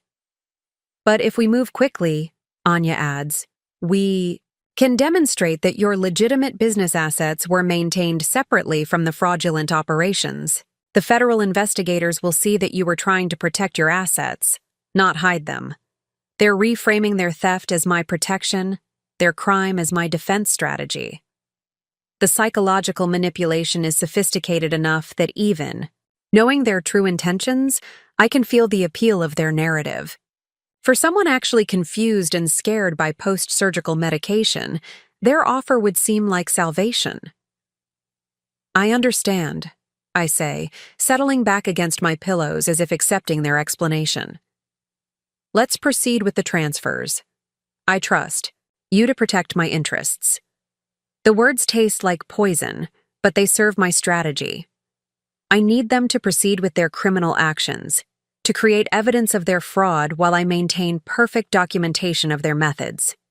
Every biometric scan they take, every transfer they initiate, Every document they use will become evidence in the federal case that's about to destroy them.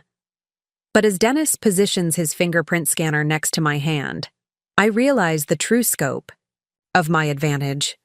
I haven't just spent the night gathering intelligence about their current conspiracy.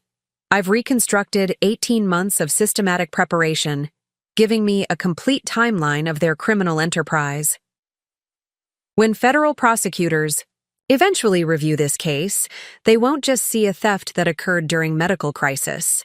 They'll see a sophisticated, long-term conspiracy that used a 20-year marriage as cover for identity fraud, government contract fraud, and systematic financial manipulation.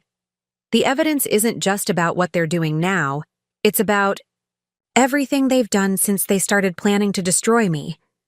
And I have documentation of all of it. Place your index finger here, Dennis instructs, positioning the biometric scanner inches from my hand. But before I comply, I need to understand the full scope of what I'm fighting against. The evidence I've gathered suggests this conspiracy reaches far beyond 3 people stealing from one vulnerable patient. Dennis, I say, maintaining my concerned but cooperative tone, you mentioned you've handled situations like this before? Federal audits affecting multiple businesses?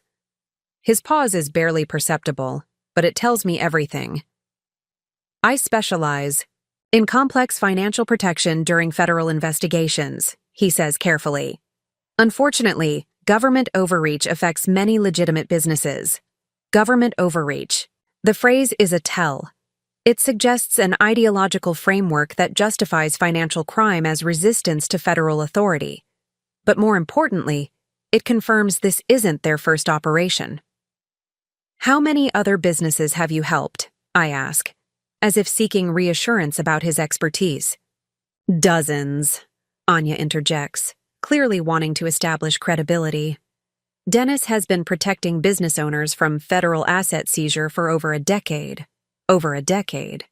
This isn't a desperate husband stealing from his wife. It's a sophisticated criminal enterprise that specializes in exploiting vulnerable business owners during crisis situations.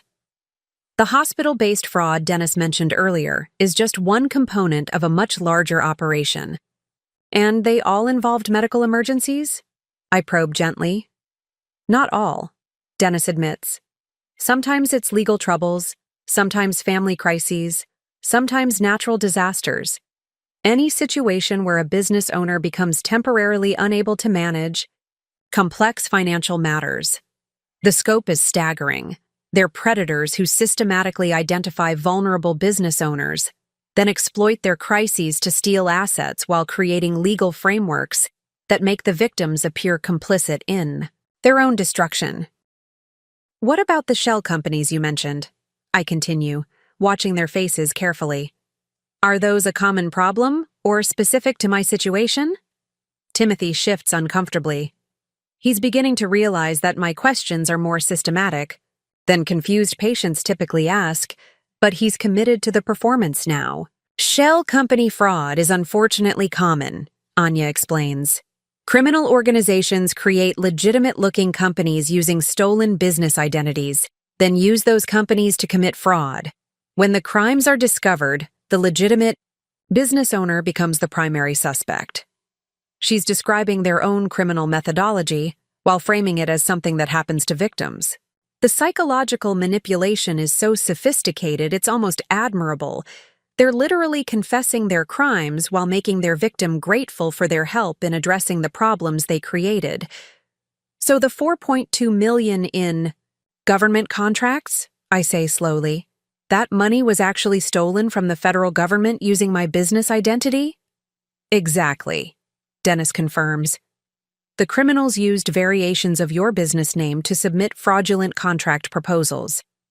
When those contracts were awarded, they collected the money and disappeared, leaving you potentially liable for the fraud. They collected the money and disappeared. Present tense would be collect and disappear. Past tense suggests the money has already been stolen and the criminals have already vanished. Except the criminals are sitting right here in my hospital room, planning to steal even more.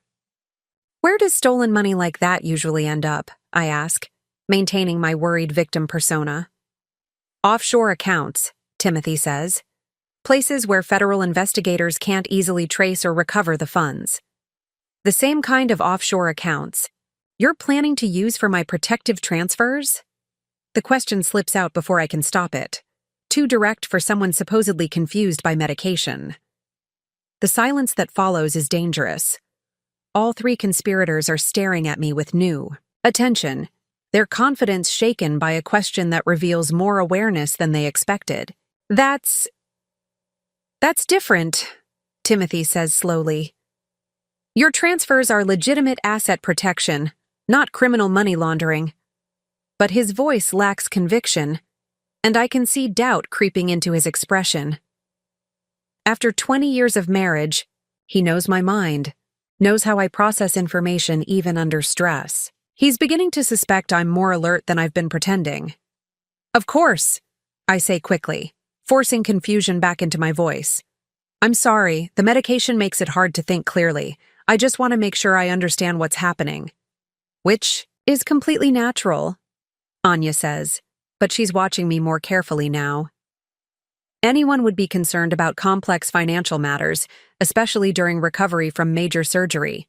The important thing, Dennis adds, clearly eager to move past questions and toward action, is that we complete these transfers before the federal investigation expands. Every minute we delay increases the risk of asset seizure. But I'm not ready to stop gathering intelligence. The extended conspiracy web is larger than I initially realized, and I need to understand the full scope before I spring my trap. These other businesses you've helped, I continue, did they all recover their money eventually? Once the federal investigations concluded? Another telling pause. Recovery depends on many factors, Dennis says evasively. Federal investigations can take years, and legal fees often consume significant resources. Legal fees that consume significant resources.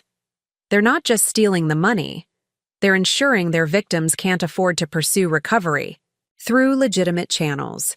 The criminal enterprise is designed for total financial destruction, not just theft. But most of your clients were satisfied with your services? I press. Our clients understand that asset protection during federal investigation is about minimizing damage, not eliminating it entirely, Anya says carefully. Minimizing damage, another euphemism for what they actually do.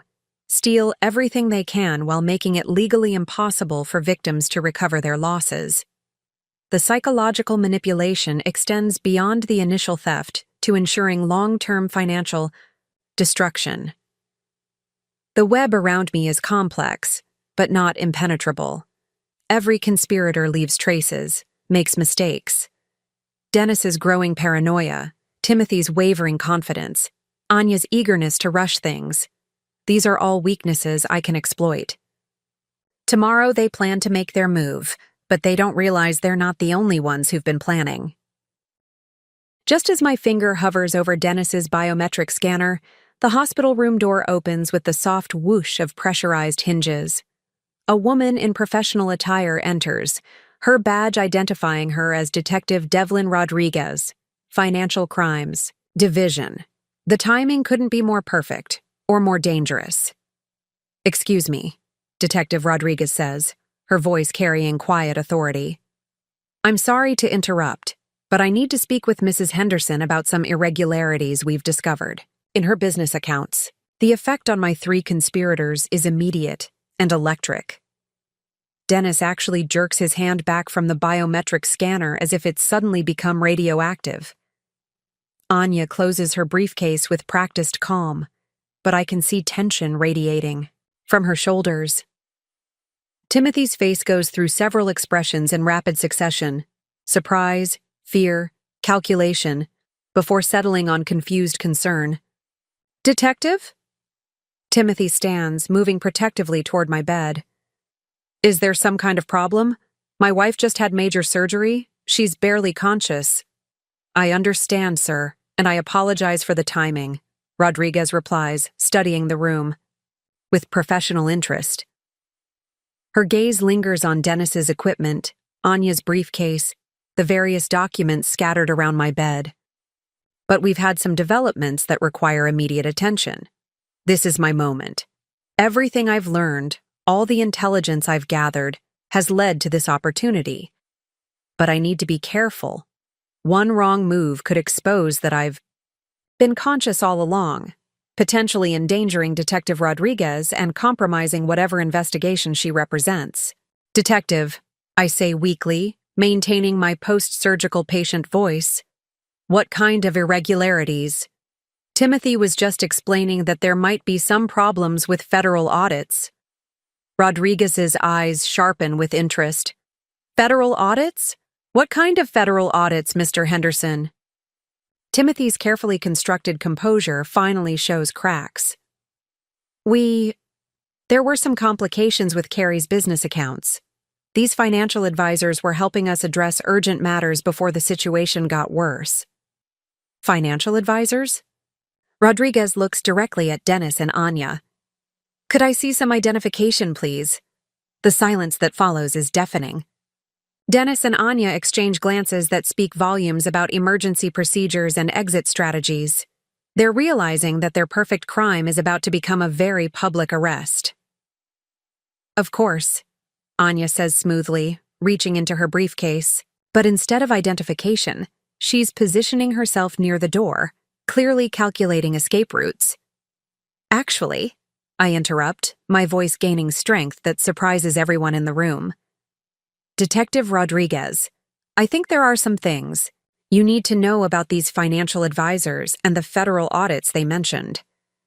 Timothy's head snaps toward me, his eyes wide with sudden understanding. Carrie, how long have you been awake? I finish, sitting up straighter in my hospital bed. Long enough, Timothy. Long enough to hear about the shell companies, the government contract fraud, the offshore accounts, and your plans to disappear to a non-extradition country.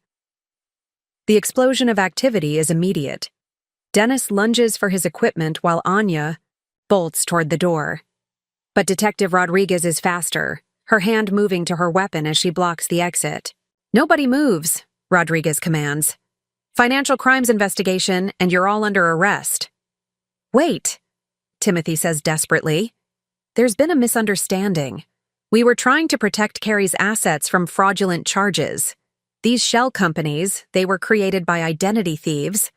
The shell companies were created by you, I say, my voice clear and strong now. 18 months of systematic preparation, using my business information to create fraudulent entities, forging my signature on government contracts, stealing nearly $7 million while I was dealing with chronic pain. Rodriguez's expression shows professional satisfaction mixed with surprise. Mrs. Henderson, how much of their conversation were you able to hear? All of it, I reply. Every phone call, every planning session, every detail of their conspiracy. To steal my trust fund and frame me for federal crimes they committed in my name. Dennis makes one last desperate attempt. She's delusional from the medication, he says to Rodriguez. Post-surgical patients often hallucinate, create paranoid fantasies. Then you won't mind if we examine that biometric equipment, Rodriguez says, moving toward Dennis's setup. And those documents in Ms. Kowalski's briefcase, and the offshore account information you were about to use for unauthorized transfers. The mention of specific details, Anya's last name, the offshore accounts, the biometric equipment, makes it clear that Detective Rodriguez isn't here by coincidence. This is the result of an ongoing investigation that has been building, parallel to my night of intelligence gathering. How long have you been investigating them? I ask Rodriguez. 6 months, she replies, keeping her weapon trained on the 3 conspirators. We identified a pattern of hospital-based financial fraud, victims who were targeted during medical crises. Your case was flagged when large transfers from your business accounts coincided with your emergency surgery. 6 months.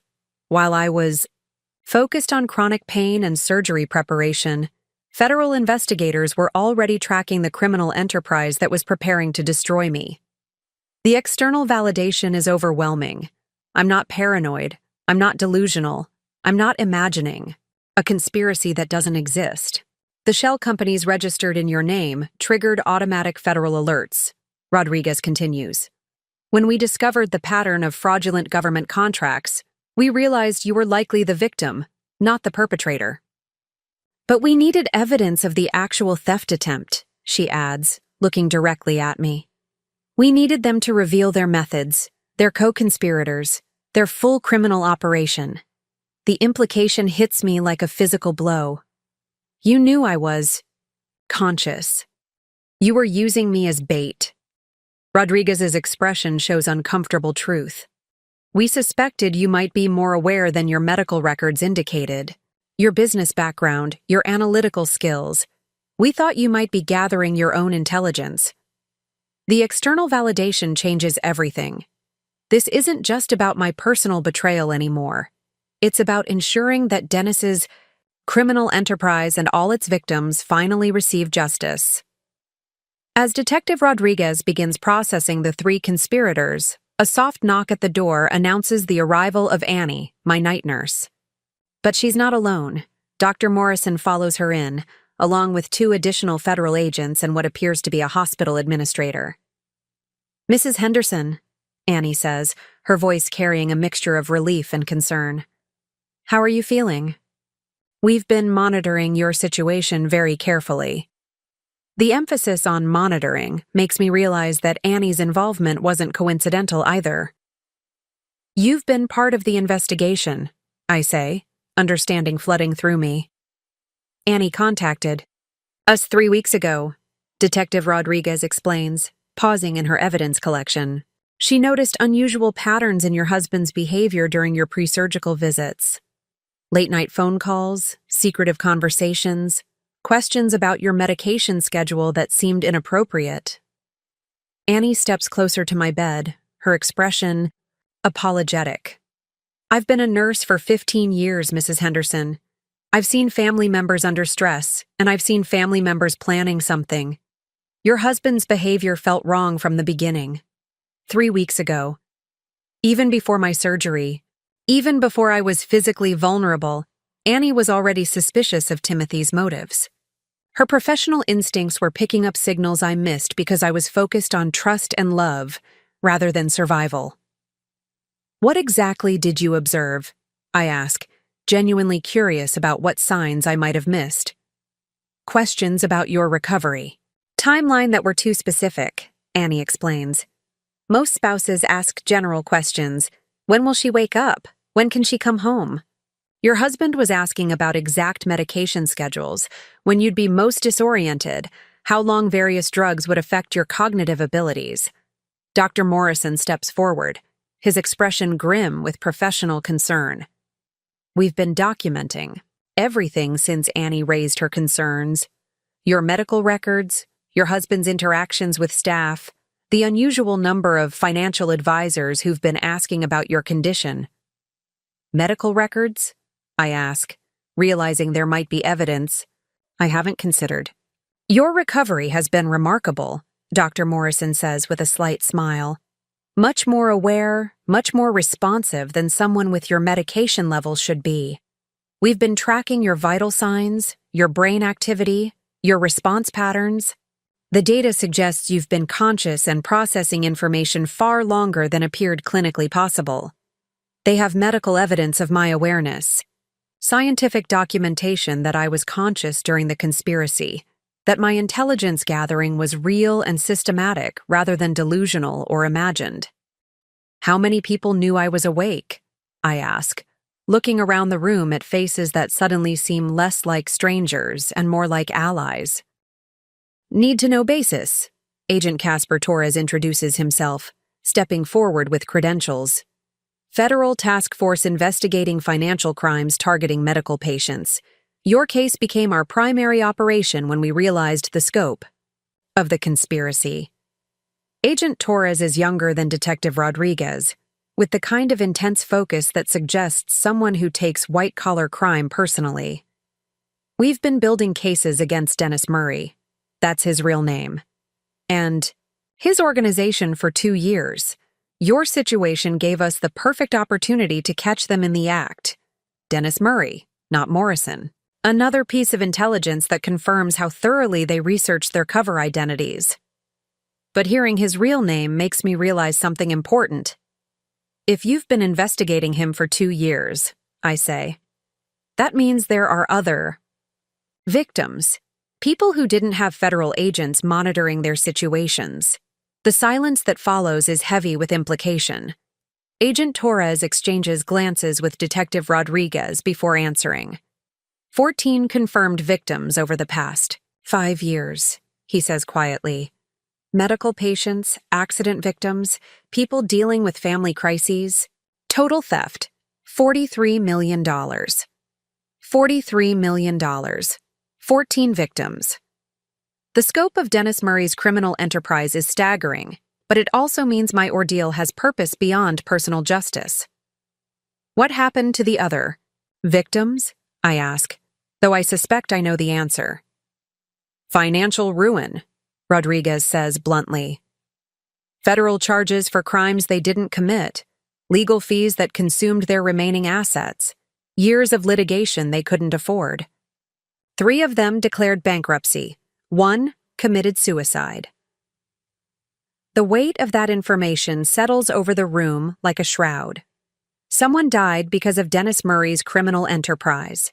Someone couldn't survive the systematic destruction of their life, the betrayal of their trust, the financial terrorism that these people inflict on vulnerable victims. But now we have evidence, Agent Torres continues, his voice carrying determination.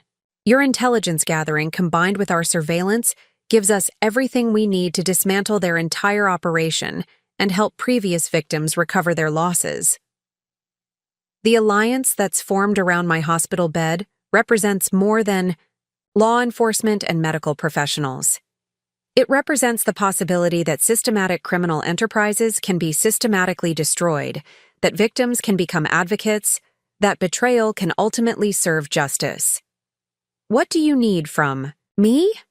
I ask, looking around at faces that have transformed from strangers into partners in justice.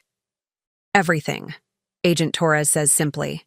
Your testimony can validate the experiences of victims who were dismissed as delusional or confused, help us recover stolen assets, and provide pattern evidence that proves this is organized criminal enterprise.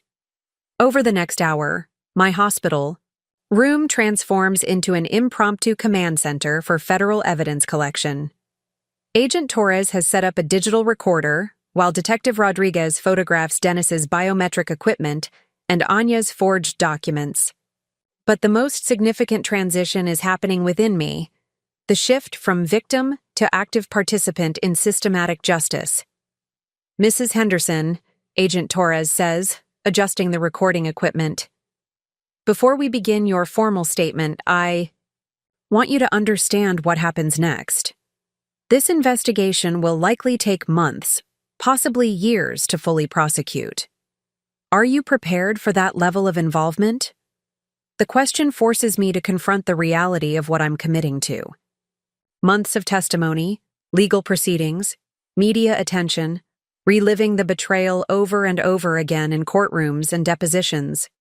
But then I think about the victim who committed suicide, the 3 who declared bankruptcy, the systematic destruction of lives that Dennis Murray has orchestrated. I'm prepared, I say, my voice steady despite the morphine still flowing through my IV. But I want to do more than just testify. I want to help other victims, prevent future cases. Dr. Morrison checks my vital signs while we talk, his medical attention providing a grounding counterpoint to the legal discussions swirling around us. Your recovery is progressing remarkably well, he observes, but you'll need several weeks of physical rehabilitation before you're back to full strength, which gives us time to prepare the case thoroughly, Detective Rodriguez notes. Dennis? Murray's organization is sophisticated, well-funded, with legal resources that will challenge every aspect of our evidence. We need to be prepared for a long fight. Timothy sits in the corner, handcuffed and silent, occasionally looking at me with an expression I can't quite read. 20 years of marriage, reduced to this moment where he watches his life partner actively participating in his prosecution. The betrayal goes both ways now.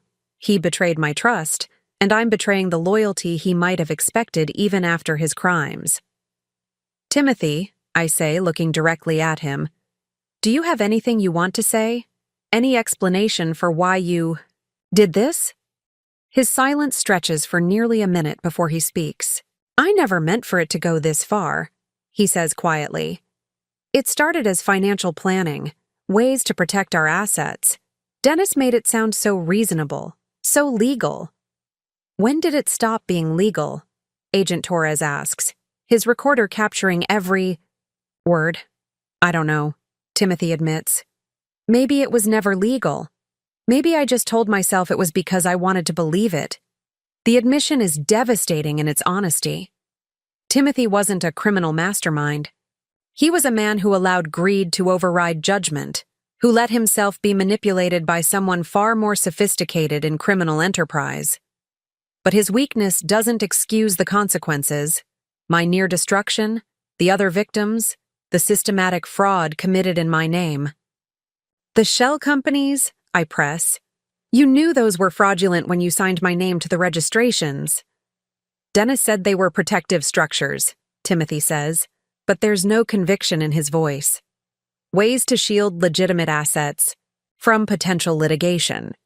By forging my signature on government contracts I never saw. Timothy's silence is answer enough. Annie enters with my next dose of pain medication, but pauses when she sees the intensive questioning session.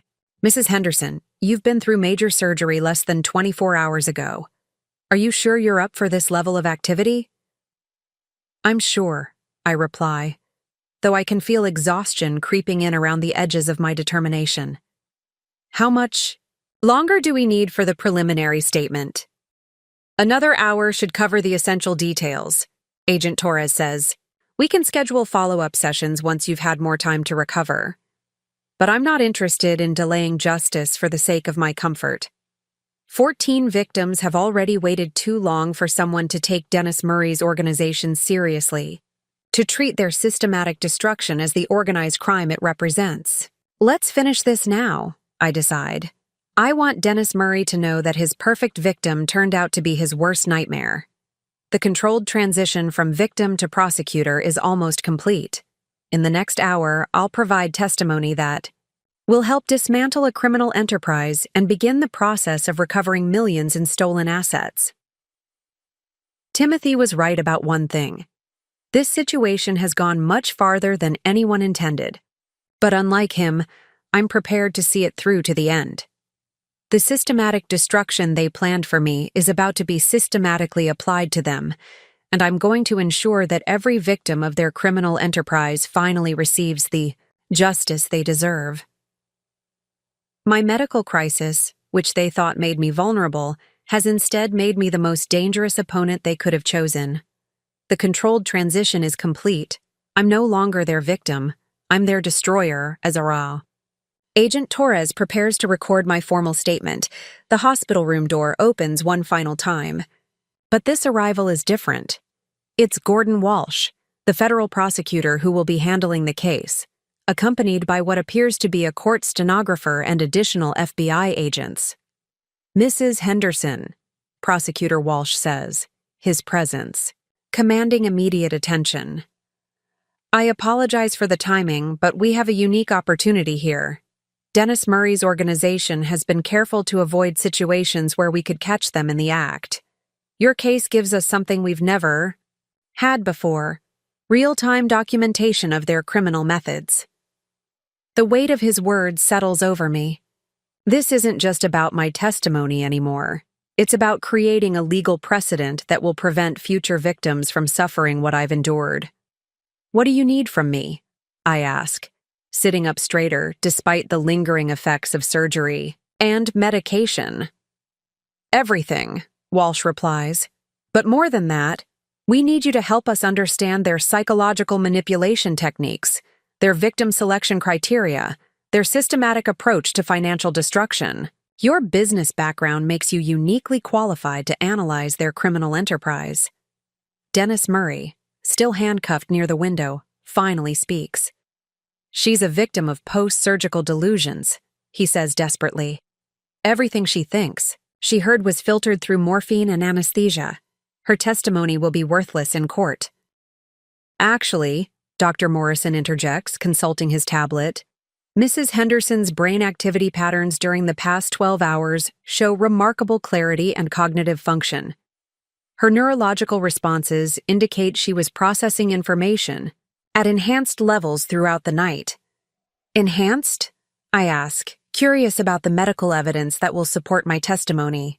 Stress and adrenaline can actually enhance memory formation and information processing, Dr. Morrison explains with professional admiration. Your brain was operating in a heightened state of awareness, perfect conditions for detailed recollection and pattern recognition. Prosecutor Walsh nods with satisfaction.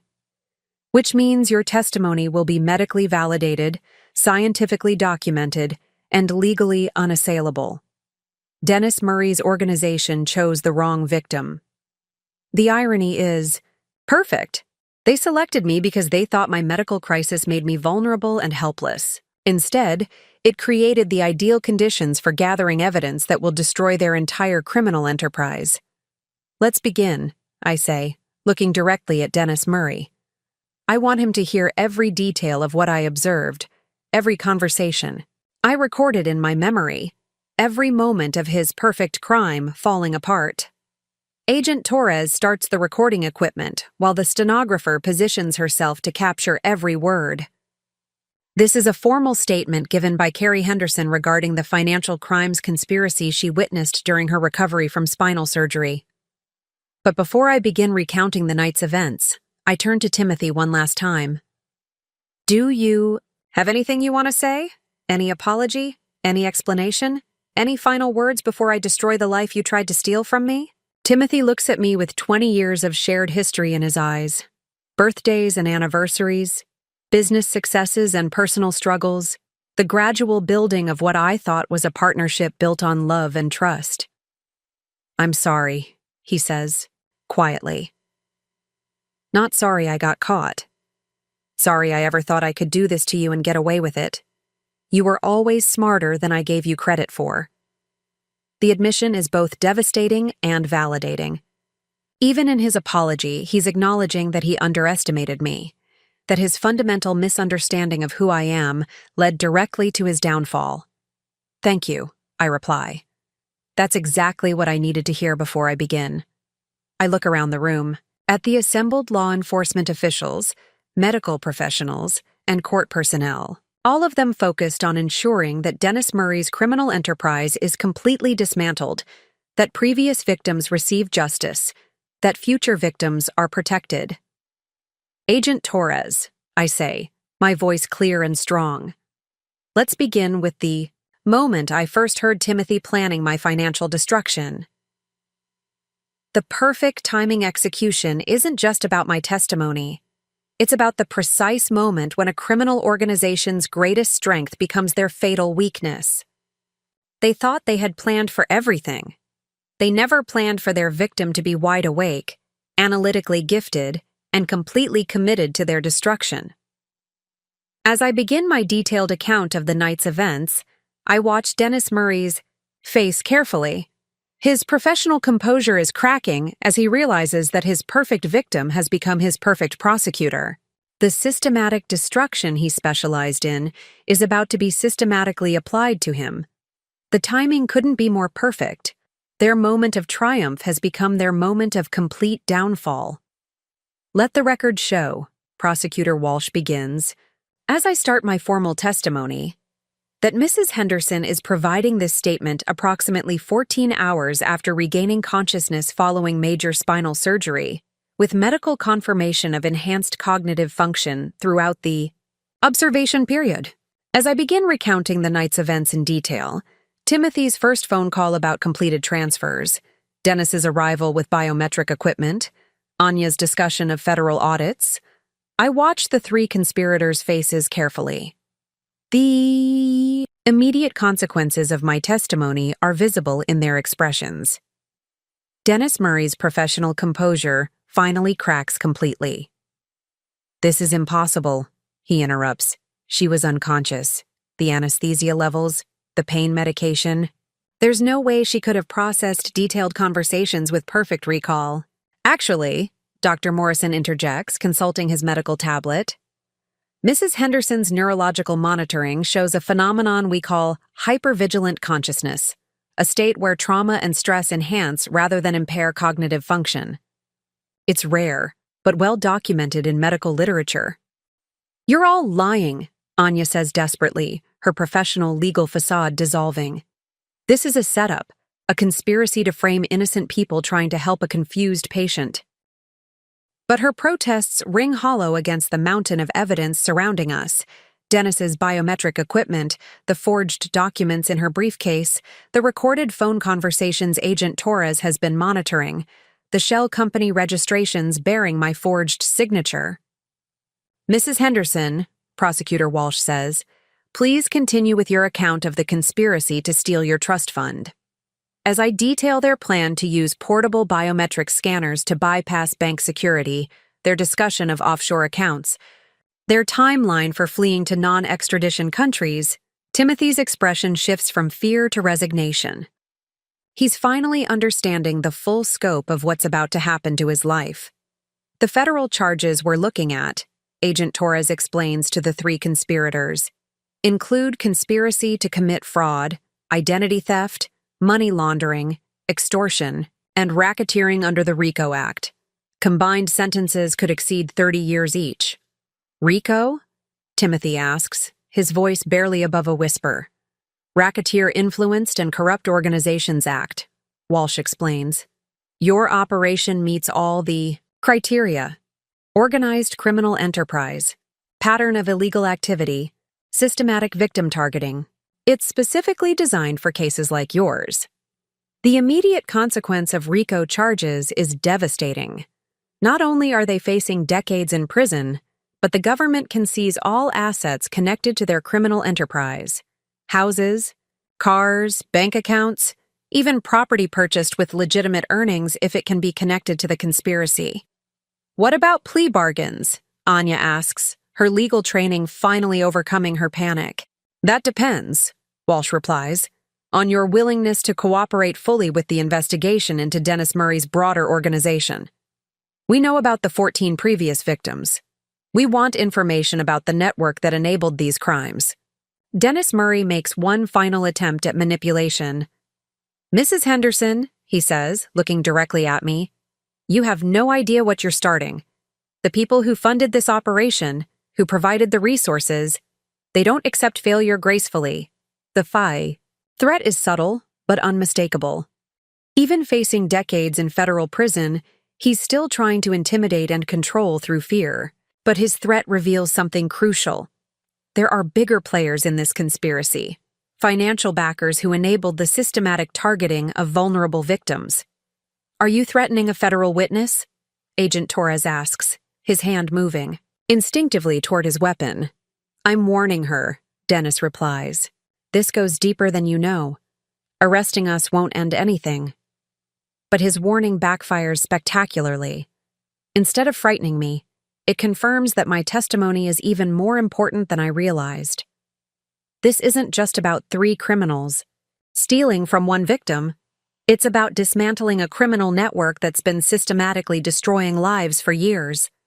Prosecutor Walsh, I say, my voice gaining strength.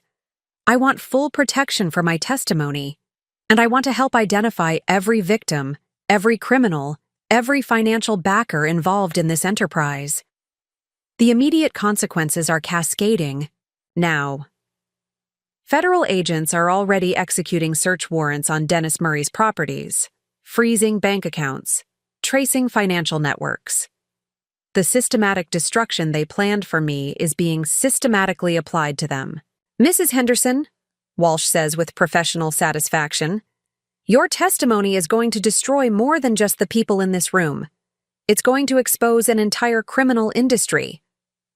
As I watch Timothy, Dennis, and Anya being processed for federal detention, I realize the immediate consequences are just the beginning. The real justice, the comprehensive dismantling of their criminal enterprise, and the restoration of their victims' lives is yet to come. They thought they had found the perfect victim. Instead, they found their perfect end. 3 hours after. My formal testimony concludes, the federal investigation has expanded beyond anything I could have imagined. Agent Torres returns to my hospital room with updates that reveal the true scope of Dennis Murray's criminal network. We've executed simultaneous raids on 17 properties across 6 states, he reports, his voice carrying professional satisfaction. Bank records, client files, victim documentation going back 8 years. Your testimony was the key that unlocked everything. The complete unraveling is happening faster than anyone expected. Dennis Murray's organization kept meticulous records: names, addresses, financial profiles, medical conditions, family situations of potential victims. What they thought was professional documentation has become a federal prosecutor's dream. Evidence package. How many victims total? I ask, though I'm not sure I want to know the answer. 43 confirmed, with evidence suggesting at least 60 more over the past decade, Agent Torres says grimly. Total theft exceeding $80 million. $80 million. 60-plus victims. The scope is staggering and heartbreaking, but it also means my ordeal has helped expose one of the largest systematic fraud operations in federal law enforcement history. What about the financial backers Dennis mentioned? I ask, remembering his veiled threat about people who don't accept failure gracefully. That's where it gets interesting, Agent Torres says, pulling up files on his tablet. The funding came from a consortium of offshore investment groups, essentially a criminal venture capital firm that bankrolled systematic fraud operations.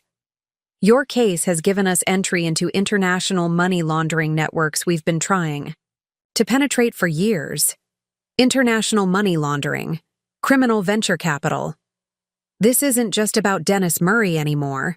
It's about dismantling global financial crime networks that profit from destroying vulnerable people during their worst moments. My phone rings and Annie helps me answer it. The voice on the other end is unfamiliar but warm. Mrs. Henderson? This is Margaret Chen, one of Dennis Murray's previous victims. Agent Torres gave me your number. I wanted to thank you. Margaret Chen, a woman whose life was systematically destroyed 2 years ago when Dennis Murray's organization targeted her during her husband's cancer treatment. According to Agent Torres's files, she lost her house, her business, and nearly her will to live before discovering the fraud. Mrs. Chen? I say, sitting up straighter despite my physical exhaustion. You don't need to thank me. I'm just sorry. It took so long for someone to stop them. You don't understand, she replies, and I can hear tears in her voice. For 2 years, I've been fighting federal charges for crimes I didn't commit, spending every penny I had left on legal fees, watching. My credit and reputation destroyed. Today, Agent Torres called to tell me all charges are being dropped, and they've frozen Dennis Murray's assets for victim restitution. Victim restitution. The phrase carries enormous significance. It means the federal government isn't just prosecuting the criminals, they're working to recover and return stolen assets to the people whose lives were destroyed. How many other victims are getting similar calls today? I ask Agent Torres. All of them, he replies with satisfaction. Every identified victim is being contacted today. Federal charges dropped, civil lawsuits dismissed, credit reports corrected, asset recovery proceedings initiated. Your testimony has literally given these people their lives back. The complete unraveling isn't just about punishing criminals. It's about systematic restoration of everything they destroyed. The federal government is treating this as what it is, organized financial terrorism that requires comprehensive response. Mrs. Henderson, Margaret Chen continues on the phone, there's something else. We're organizing all the victims. We want to create a foundation to help future victims of financial fraud, to educate people about these schemes, to make sure no one else goes through what we've endured. A foundation, created by victims for victims. The idea resonates deeply, with my own plans for recovery and justice. I'd like to be involved, I tell her. When I'm physically recovered, I want to help however I can. We were hoping you'd say that, she replies. You're not just the victim who stopped them. You're the victim who turned the tables. Your story is going to save lives. After I end the call, Agent Torres shows me additional updates. 3 more. Criminal organizations with similar methods have been identified through Dennis Murray's network. International arrest warrants have been issued. Asset recovery is projected to exceed $60 million. Mrs. Henderson, he says, in 15 years of federal law enforcement, I've never seen a single case create this level of positive impact.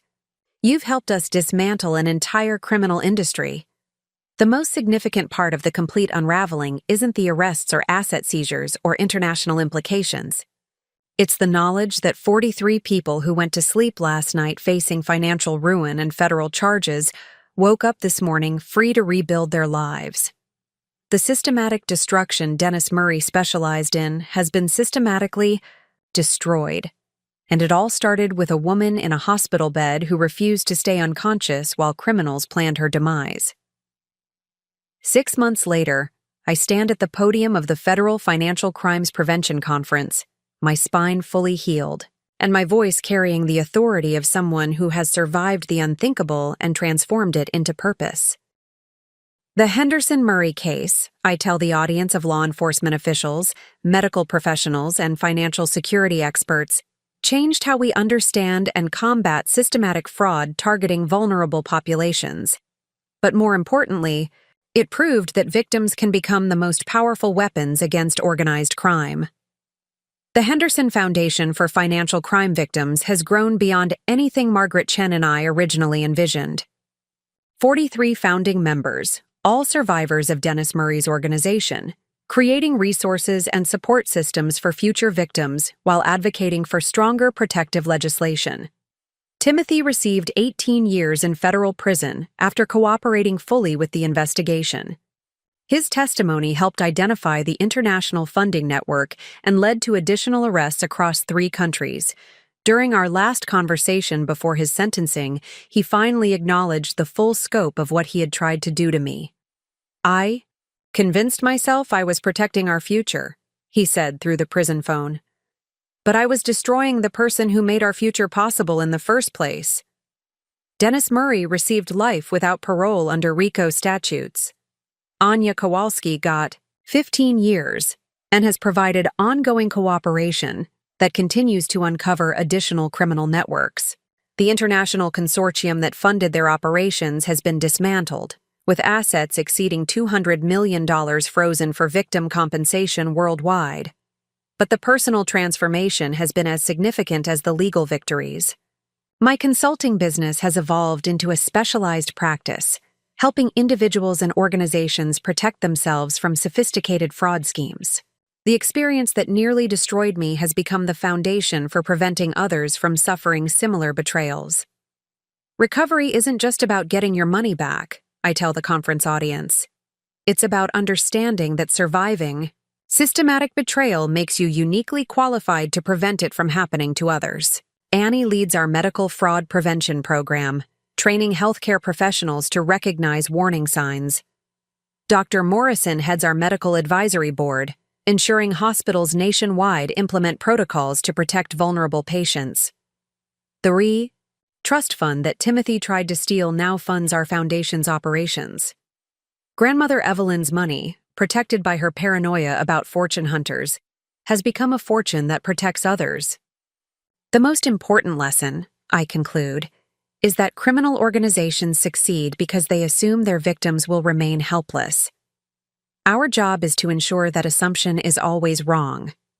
As applause fills the conference hall, I think about the woman who lay in that hospital bed 18 months ago, listening to her husband plan her destruction. She thought she was gathering intelligence for survival. She was actually gathering intelligence for a revolution in protecting the vulnerable. Sometimes the best revenge isn't just surviving. It's transforming survival into a mission that ensures no one else endures what you did.